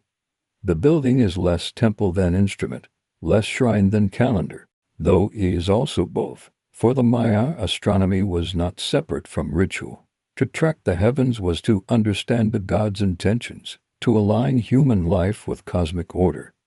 When the sun reached zenith, when Venus reappeared after absence, when the moon grew full, ceremonies followed. Farmers planted and harvested according to these observations. Rulers proclaimed their power by timing events with celestial moments. Priests read the sky as one reads a book, its stories written in light instead of ink. Picture a night long ago. The observatory is quiet, its chamber lit by torches. A priest kneels, gazing through a window at the bright arc of Venus, just risen. He marks the date carefully, his brush painting glyphs onto bark paper codex. The air smells of resin, the silence broken only by the scratch of brush and the crackle of torch. Above, the heavens turn in their eternal rhythm, and within the chamber, a human hand mirrors that rhythm and record. In this act, the world feels bound together, star to glyph, sky to stone, god to human. Centuries pass, the codices are lost, the priests long gone, the torches extinguished. Yet the observatories remain. Their windows still frame the same stars, the same horizons, the same dawns. The sky has not changed. Venus still rises, the solstice sun still finds its place, the moon still glows silver. The stones hold their alignments, patient as always, waiting for eyes to notice. To sit in such a place now is to feel both vastness and intimacy. Vastness in the endless sky stretching above, its stars beyond count. Intimacy in the realization that humans have always watched, always wondered, always sought meaning in those lights. The observatory hums with that continuity. Its silence is not emptiness, but attention, as if the stones themselves still gaze upward, still waiting to mark the turning of time. As evening deepens, the jungle quiets. The last birds call, the first bats flicker through the air, the insects begin their steady chorus.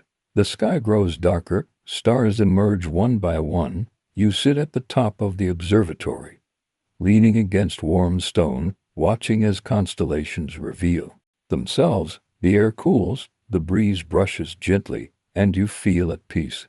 The stars above are the same stars seen by countless eyes before yours, and they will shine for countless more. The observatory reminds you, you are part of that rhythm. You are a moment within eternity, a note within a melody that never ends. You close your eyes. Behind your lids, the stars linger, points of light flickering like dreams. The stone supports you, the jungle hums below, the sky watches above. And in that balanced surf, human star, you drift softly into sleep, carried by the eternal observation of the cosmos. In the Mayan world, water was not only for thirst or for fields, it was doorway, mirror, offering place. Among the many cenotes that dotted the limestone lands of the Yucatan, some were sacred above all, and among them the cenote of sacrifice.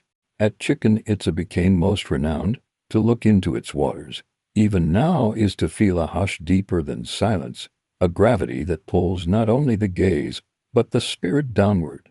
Here, the Maya cast their prayers, their treasures, their very breath of life into depths that seem bottomless. Picture the approach. The jungle thins, the earth drops suddenly, and before you lies a circle of stone 70 meters across, its walls sheer, its water far below. The surface is green, opaque, still as glass. Vines cascade downward like hair, roots stretch like fingers into the pool. The air is cooler here, damp and heavy with the scent of moss. Every sound seems louder. Bird calls echo, footsteps ring against stone. Your own breath feels amplified. The cenote does not welcome casually. It demands reverence. Centuries ago, processions approached this rim. Priests in feathered robes, rulers in jade and gold, villagers bearing offerings. The air thick with incense, drums beating slowly, flutes calling like birds. At the edge, prayers were spoken, chants rising into the canopy. Then offerings were cast into the water, jade beads, obsidian blades, carved wooden masks, gold-shaped into serpents and discs, and sometimes, with solemnity, lives were offered to young men, women, even children, chosen to carry prayers into the underworld. To the Maya, this was not cruelty but continuity, a giving of life to ensure life, a balancing of cycles through sacred exchange. Archaeologists have descended into these waters, pulling from the silt treasures that tell the story, thousands of objects, bones of the sacrificed, fragments of ritual, each piece a whisper, each object a frozen prayer.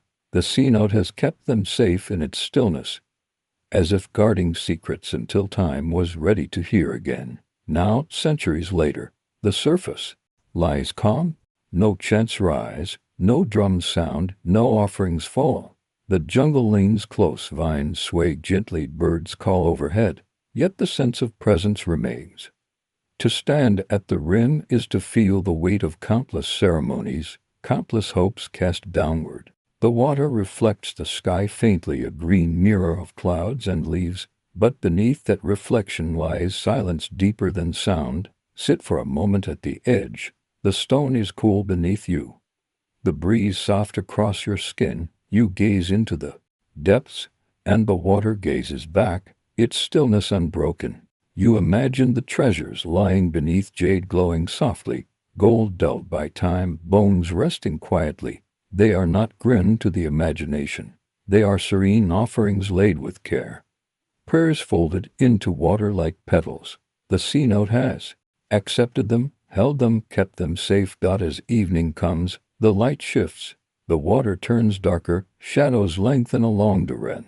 The jungle grows louder with frogs and insects. But the cenote itself grows quieter still, a dark circle of calm beneath the night sky. Stars appear, reflected faintly on its surface, turning it into a second sky, an underworld nearer of the heavens. The Maya would have seen it so, a doorway between worlds, a place where sky above and water below touched, where life and death conversed in whispers. You breathe deeply, letting the cenote's stillness enter you. Its depth is unknowable, its silence endless, its patience greater than stone. It teaches surrender, the letting go of what one holds too tightly. Just as treasures, and prayers sank into its waters.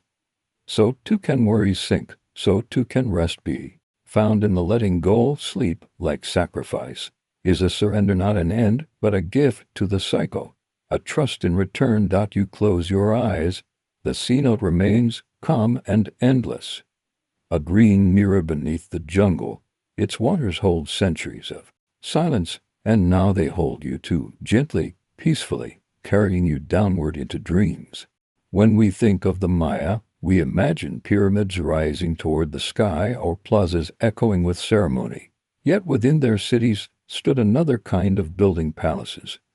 These were not only homes for rulers, but labyrinths of chambers, courtyards, and corridors, places where politics, family life, and ritual intertwined. Today their walls stand roofless, their rooms open to sky and vine, their silence echoing with footsteps that no longer pass.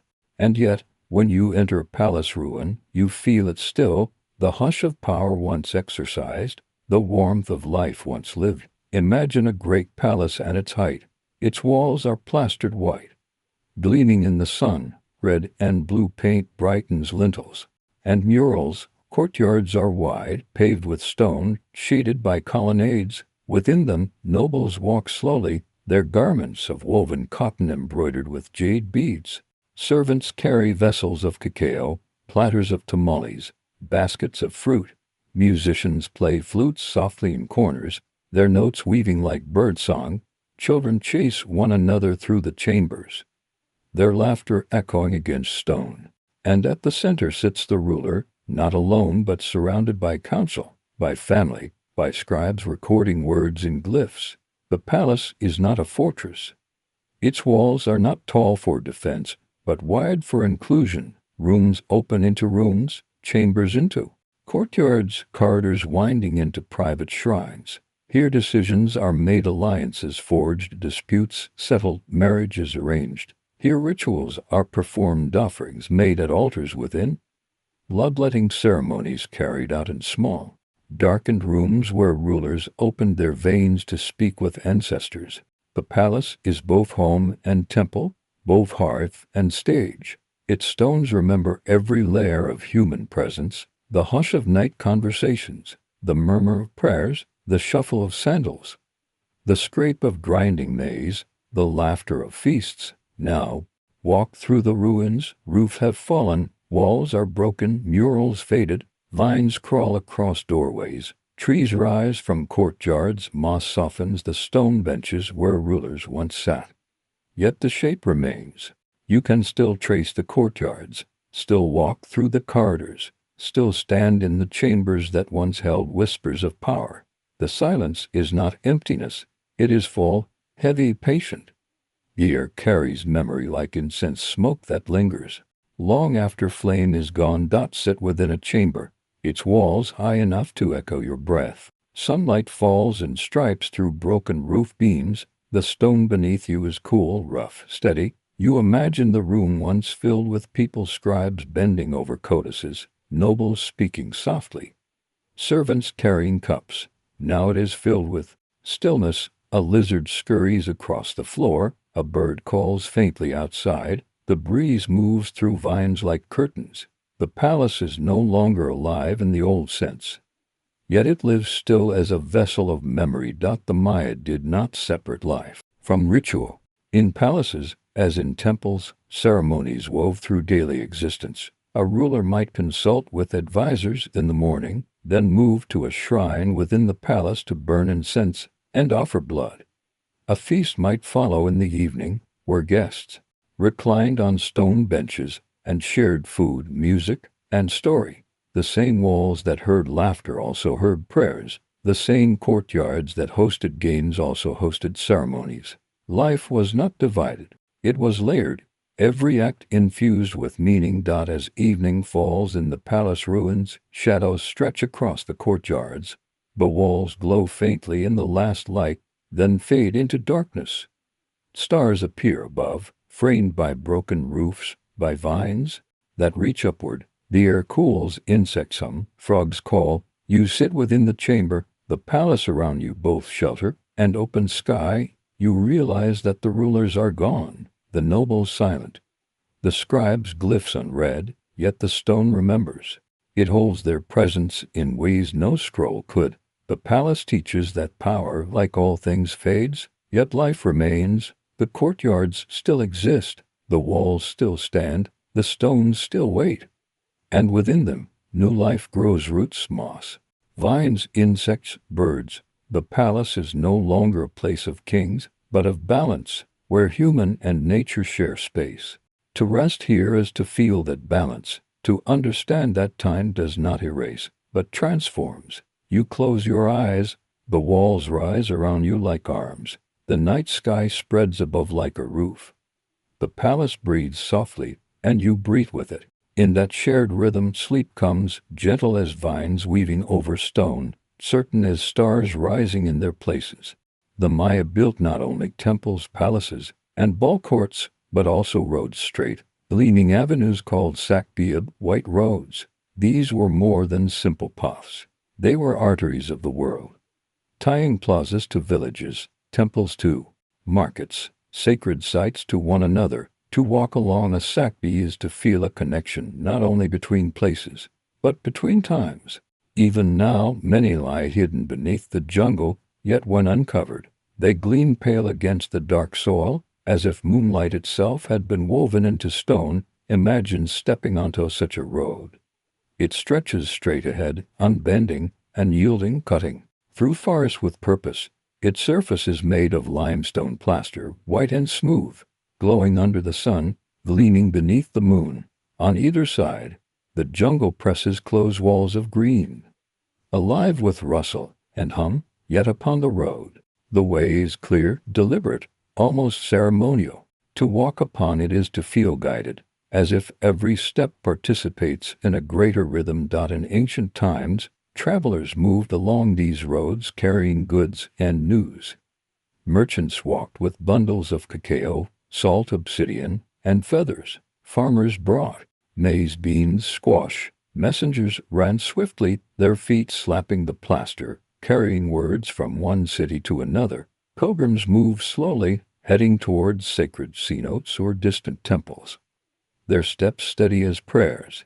At night, torches flickered along the way, their flames mirrored faintly on the pale surface, turning the road into a ribbon of light stretching into darkness. Sakbiab were also cosmic, many aligned with celestial events, pointing toward the rising sun on solstice, or the path of Venus across the horizon.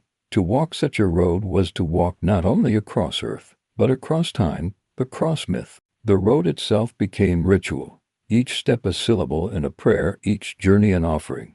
Now imagine centuries passing, the roads crack, vines creep across their surfaces, soil covers them.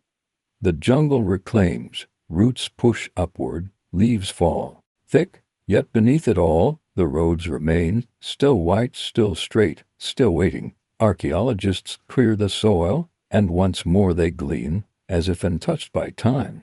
To stand upon one is to feel the patience of stone, the endurance of purpose. Sit upon a sakbi in imagination. The jungle hums around you, but the road beneath you is calm, steady.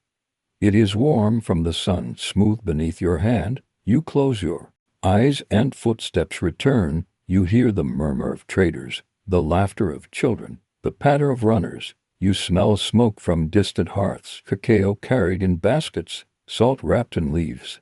The road becomes alive again, not in vision but in feeling. Evening falls.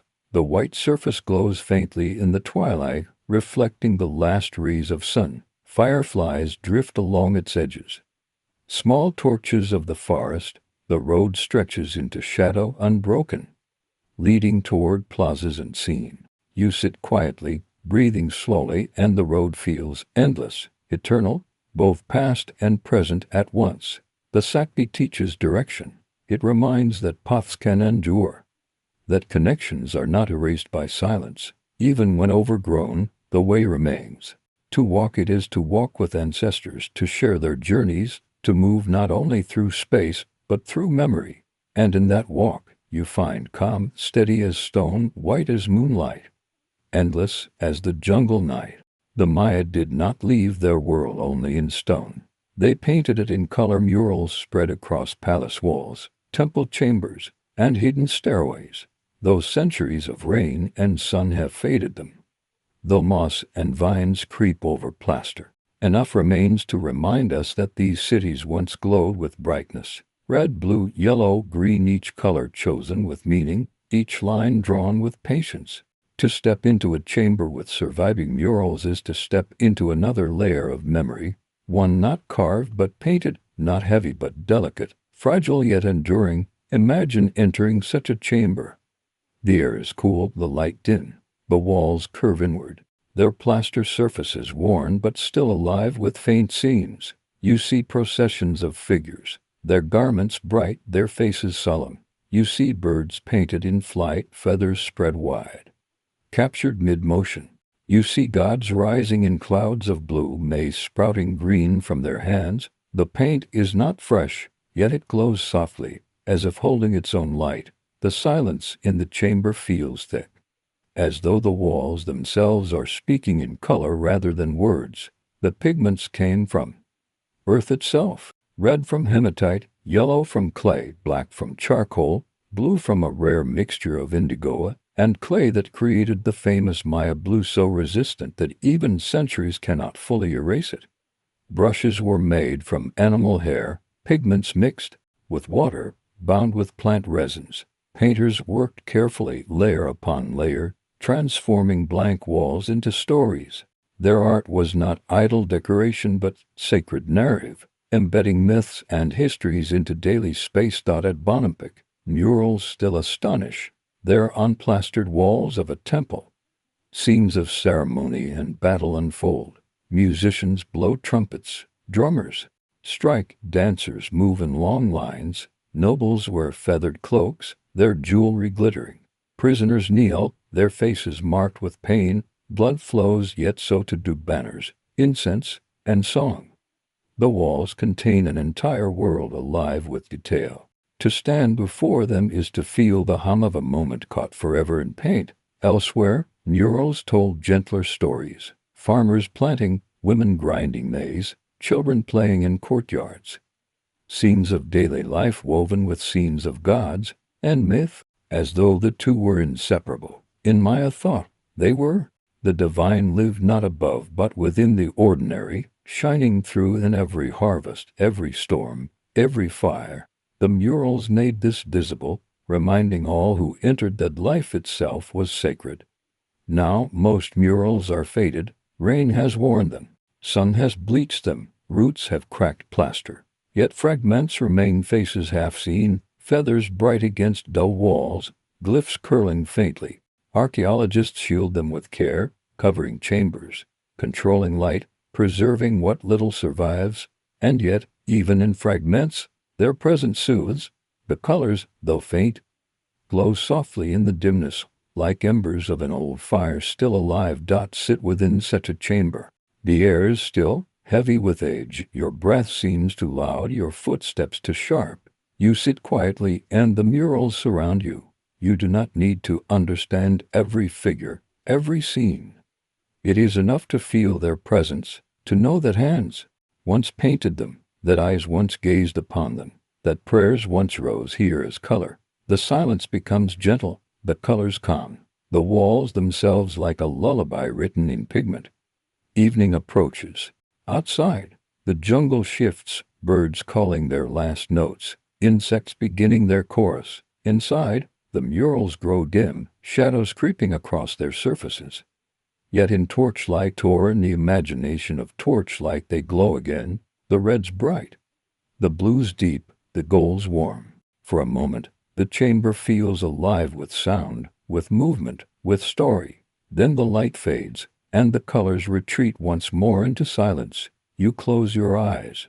Behind your lids, you see streaks of red, soft blues, hints of green. The murals linger, their calm presence painting your dreams. And like the Maya themselves, you learn from them that color fades but does not vanish, that story endures in fragments, that memory can glow even in silence. Sleep comes gently, like a brushstroke, across plaster, soft, deliberate, eternal.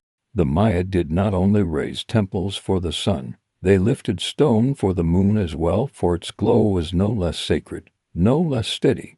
The moon governs cycles of water and fertility, of planting and harvest, of women's lives and nightly tides. Its silver light was gentler than the sun's blaze, but it was constant, returning in phases, changing yet predictable, waxing and waning like breath. To the Maya, the moon was a goddess, a mother, a guide.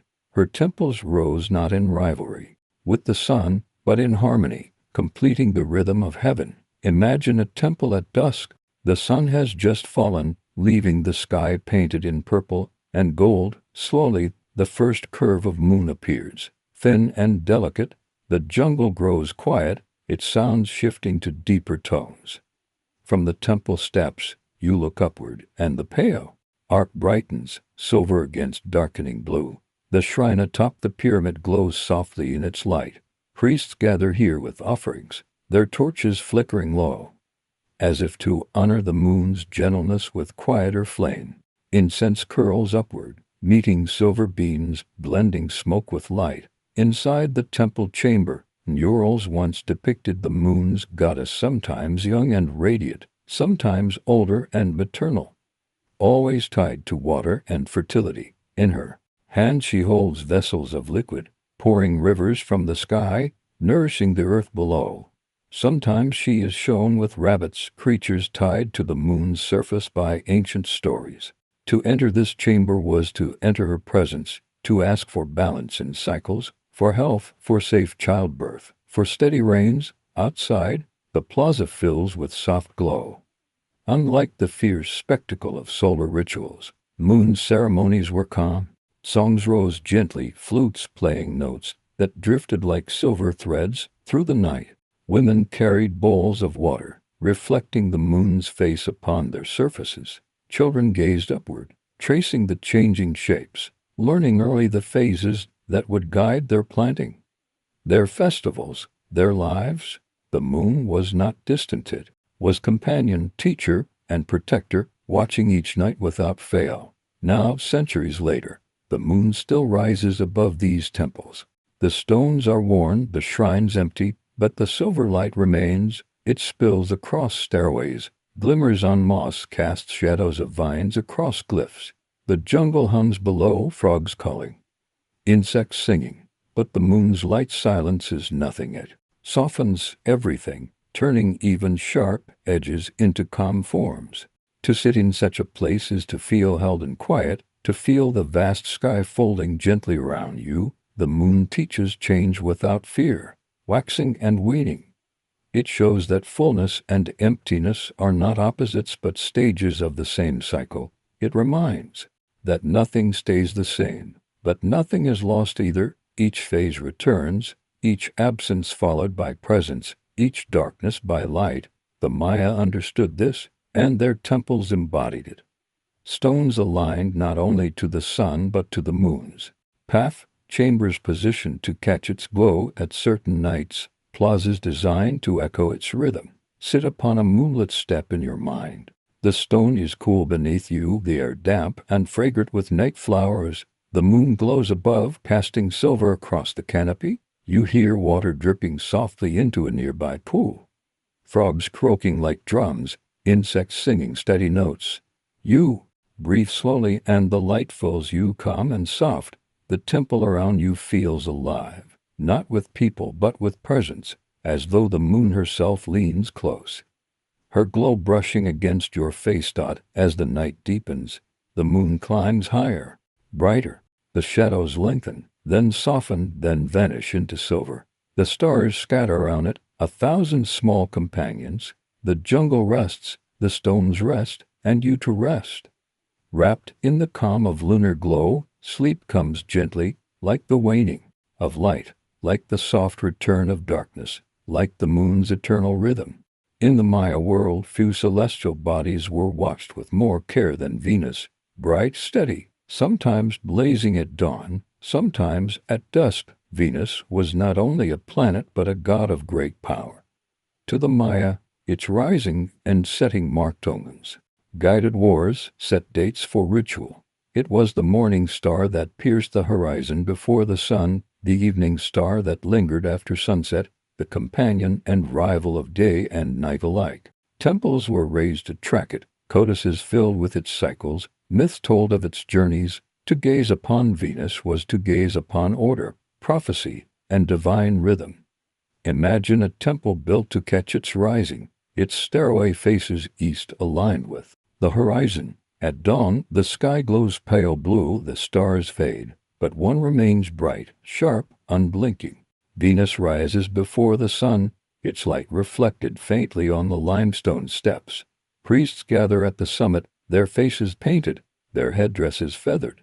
They raise bowls of incense, and the smoke curls into the sky, mingling with the pale glow. Flutes play long, slow notes, steady as breath. Below, villagers watch in silence, their eyes fixed on the bright star, believing that through its light they glimpse both danger and blessing. The Maya tracked Venus with astonishing precision.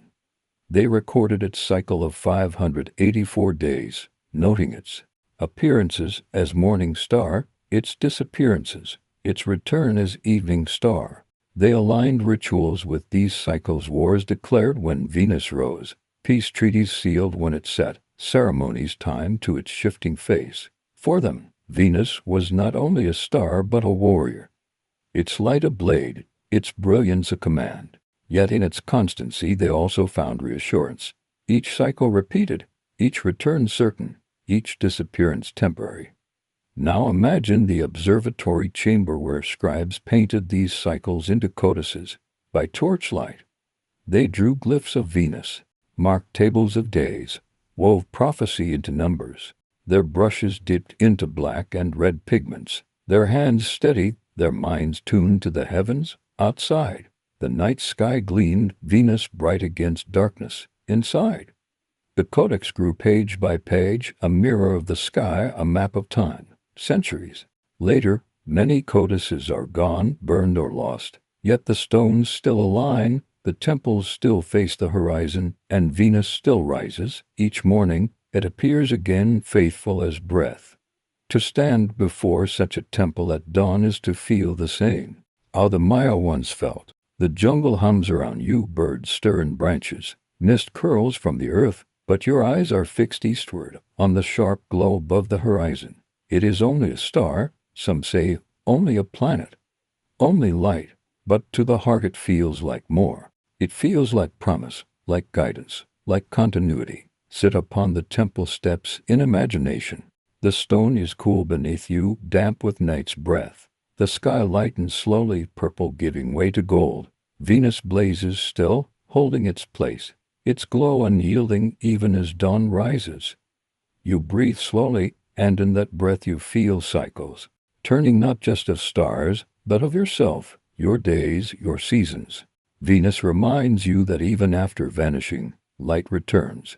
Even after absence, presence follows. Even after darkness, brilliance emerges. As the sun finally breaks the horizon, Venus fades. Its brilliance softens, swallowed by daylight. Yet you know it is not gone. It will return at evening, at dawn, in endless rhythm. The Maya knew this, and their temples whispered it, their codices sang it, their ceremonies embodied it. To them, Venus was both sword and shield, omen and comfort. To you it is calm, a bright point of certainty in the slow wheel of time. Night returns, the jungle darkens, the air cools, insects sing. You lift your gaze, and there again Venus shines. Now in the west, lingering as evening star. Its glow rests above the trees, soft and steady, a small lantern above the canopy. You breathe slowly and the day closes gently. Venus has kept its promise, as it always does, and in its light you find rest.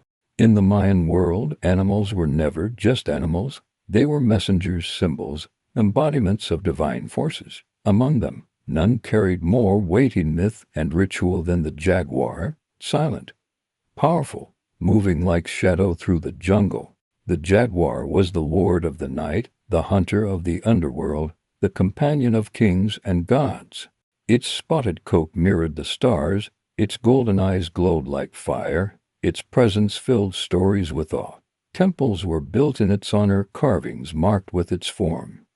Rulers named themselves Lord Jaguar to claim its strength. Even now, when you walk among the ruins, you may see its face carved in stones, staring outward with patient intensity, as if the jungle itself still watches. Imagine a temple devoted to the jaguar. Its stairway rises steep and narrow, its balustrades carved with feline heads, mouths open, teeth sharp. At the summit, the chamber holds murals of spotted bodies, glyphs of jaguar lords, offerings carved in stone. By day, the temple glows in sunlight, but by night it transforms. Torches cast flickering shadows, and the carvings seem to move, spots shifting like stars, eyes gleaming as though alive. Priests gather, their bodies painted with black and yellow, their faces masked with fangs.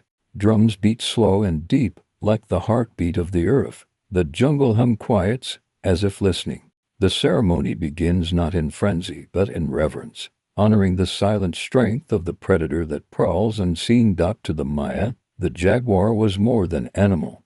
It was passage. It moved freely between realms, through the forest in daylight, through the underworld in night, through dreams in silence. Shamans called upon its spirit to travel between worlds, to gain vision, to heal or to harm. Rulers carved its image on thrones, sat upon its form, drawing power from its presence. Warriors took its name, carrying jaguar pelts, their steps meant to echo the predator's stealth. In story, the jaguar carried the sun through the underworld each night, ensuring its rebirth each dawn. Without the jaguar, the cycle faltered. With it, light returned. Now walk through a ruined temple where jaguar carvings remain. Moss creeps across their faces, vines curl around their teeth. Rain has softened their spots, yet the form endures. The eyes still stare outward, unblinking, the jaw still gapes wide, silent but fierce. You place your hand against the stone, and it is cool, steady. You cannot hear the growl, but you feel the weight of presence. The jaguar remains, not in flesh, but in memory, patient and watchful. Sit upon the steps as evening falls. The jungle grows darker, the air cooler. Crickets hum, frogs call, shadows lengthen. For a moment, you imagine golden eyes in the undergrowth, silent movement through vines. The jaguar is not enemy, not threat, it is guardian, reminder of strength. In stillness, of power and patience, you breathe slowly, and in your breath you feel the same rhythm the Maya once honored. Slow, deep, steady. The temples of the jaguar teach courage, but not loud courage. They teach the courage of silence, of waiting, of moving unseen yet certain. They remind that strength is not always noise, that guardianship can be calm, that power can sleep quietly until needed. The Mayan knew this, and they carved it in stone, painted it in murals, lived it in story. The jaguar was not only hunter, it was protector, guide, eternal presence in night's embrace. The night deepens, the moon rises, silver against dark sky. The temple glows faintly, shadows shifting across its steps. Fireflies drift, tiny lanterns weaving in air. The jungle hums steadily, and you sit calm, surrounded by stone guardians. Sleep approaches like the jaguar itself, silent, soft, certain. It comes not with noise but with stillness, not with fear but with comfort, carrying you gently into dreams. In the Mayan world, time did not pass as a river that forgets its source. It circled, it returned, it folded upon itself, carrying the living back into the presence of those who came before. Ancestors were never gone. They lingered in stone, in smoke, in dreams. Their voices guided, their presence blessed, their memory gave roots to the living. Temples rose not only for gods of sky and maze, but for those who once walked upon the earth, who now dwelled in the layers of the underworld and heavens. To stand in such a temple is to feel surrounded not by absence, but by continuity. Imagine walking through a plaza at dawn. Mist curls low across the stones, softening edges, turning everything into shadow and light. At one side rises a temple, modest in height but heavy in meaning. Its steps are worn smooth, its walls inscribed with glyphs of lineage. At the summit, a small shrine waits, its chamber dark, its air cool. Inside, incense burns, its smoke rising, like threads that bind earth to spirit. On the altar rests carved figures, perhaps masks or effigies of ancestors, their faces calm, their eyes half closed as though gazing into both worlds at once. Rituals here were quiet but profound. Priests cut their skin with obsidian, letting drops of blood fall onto paper, then burning it so the smoke might carry prayers upward. Families brought offerings, food, woven cloth, small carvings to leave upon the altar. Children were taught to kneel, to speak softly, to listen for whispers that were not heard with ears but with hearts. The ancestors were not distant gods. They were family, part of the same cycle, watching, guiding, protecting. Picture the temple alive centuries ago. Torches flicker, casting shadows across glyphs. Elders chant in low tones, their words old as the stones themselves. Women place bowls of food at the shrine, their steam mixing with incense. Men bow their heads, whispering prayers for strength and work, for safety in travel, for good harvests. Children sit close, wide-eyed, their hands folded. The air is warm, thick with smoke, yet comforting. The ancestors are present, their presence felt in the hush that settles over all. Now centuries pass. The rituals fade, the families move on, the jungle returns, the temple crumbles, its shrine exposed to sun and rain. Vines creep through doorways, moss softens altars. Yet even in ruin, the sense lingers. To step inside is to feel a hush as though unseen eyes still watch and seen voices still murmur. You place your hand upon the stone, and it feels warm, as if holding memory within. You close your eyes, and though you hear only birds and insects, you sense more the gentle company of those who once stood here, their presence folded into the silence. The Maya believed death was not an end but a passage. Ancestors dwelled close, not in some unreachable realm but just beneath the surface, accessible through ritual, through dream, through places like this. Their temples taught that memory is not fragile, it is stone, it is smoke, it is enduring, and in remembering, the living found strength. Each offering was both gift and promise. We will not forget. And you will not leave. Sit in such a temple. As evening falls, the air cools, shadows stretch, the last light glows red against the walls, then fades into blue. The chamber darkens, and fireflies drift through broken doorways. Tiny sparks of memory come alive again. The jungle hums outside, steady and low, like a chant that has continued for centuries. Inside, the silence thickens, soft and embracing. You feel the ancestors close, not as ghosts but as warmth, as reassurance, as presence. The temples of ancestors teach continuity. They remind that you are not alone, that you stand upon roots deeper than stone, that every breath you take carries echoes of those before. They whisper that memory is never lost, only transformed, carried forward like smoke, like seed, like story. To rest here is to rest not only in your own body, but in the arms of generations, each one holding you gently. Night deepens. Stars scatter above, framed by broken walls. The air grows cooler. The jungle sings louder, yet inside the chamber you feel peace. You close your eyes, and the whispers fold around you like blankets. You are carried into sleep by the presence of those who came before, and in dreams you join their quiet company, eternal, enduring calm. The Maya world was vast, brilliant, alive with plazas, ballcourts, observatories, and sacred fires, yet time, patient and unyielding, wrapped all of it in green silence. The great cities that once sang with chants and drums, that echoed with the shuffle of sandals and the murmur of marketplaces, now sleep beneath layers of vine and soil. Temples rise still, but as islands in the sea of jungle, their steps cracked, their shrines empty. The silence is not absence, but transformation. What once was noise has become hush. What once was movement has become stillness. What once was empire has become memory. Imagine walking through such a place at dawn. Mist lies thick over the plaza. Vines trail from every wall, roots weave themselves across stairways. A pyramid rises ahead, its summit just visible above the canopy. Birds stir in the branches, their calls the only sound. The air smells of damp earth, of moss, of ancient stone. Each step you take feels like stepping across centuries. You know that beneath your feet lie stories, carved into glyphs, painted into murals, whispered into smoke. The city is gone, yet here it remains, wrapped in the patience of the forest. Archaeologists clear plazas, study glyphs, trace alignments.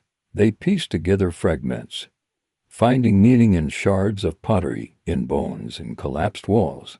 They tell stories of kings and rituals, of calendars and wars. Yet even as knowledge grows, the silence endures. The jungle hums louder than history, its vines writing their own glyphs across stone. The temples are not broken, they are resting, allowing both past and present to coexist. Sit upon the steps of such a pyramid. The stone is rough, warm with the sun's early touch. You look out across endless green, broken only by other temples rising in the distance. Once, these peaks were centers of life. Now, they are islands of memory. The silence here is not heavy. It is calm, like a blanket drawn over the world. You breathe slowly, and in that breath you feel centuries folding into one another. The Maya believed in cycles, not endings. Cities may fall silent, but silence itself is part of the cycle. What was once filled with noise now rests. What was once hidden may rise again. What was once forgotten waits patiently to be remembered. The jungle does not erase. It preserves, holding stone in its embrace, letting vines protect what roofs cannot. The silence is not a void, it is continuity in another form. As evening comes, shadows stretch across the ruins, the air cools, insects begin their chorus, and the forest grows alive with night sounds. Fireflies drift above the plaza, stars appear slowly above the canopy. The pyramid glows faintly in moonlight, its edges softened by silver. You sit quietly, the silence folding around you. Not empty but full of memory, of presence, of patience. The city sleeps, and you sleep with it, both of you carried by the same eternal rhythm. The temples beneath endless green remind us that history is not gone. It rests, it breathes slowly, like the jungle itself. And if you listen with calm, if you sit with stillness, you can hear it, not in words, not in noise, but in silence itself, a lullaby written in stone and leaf.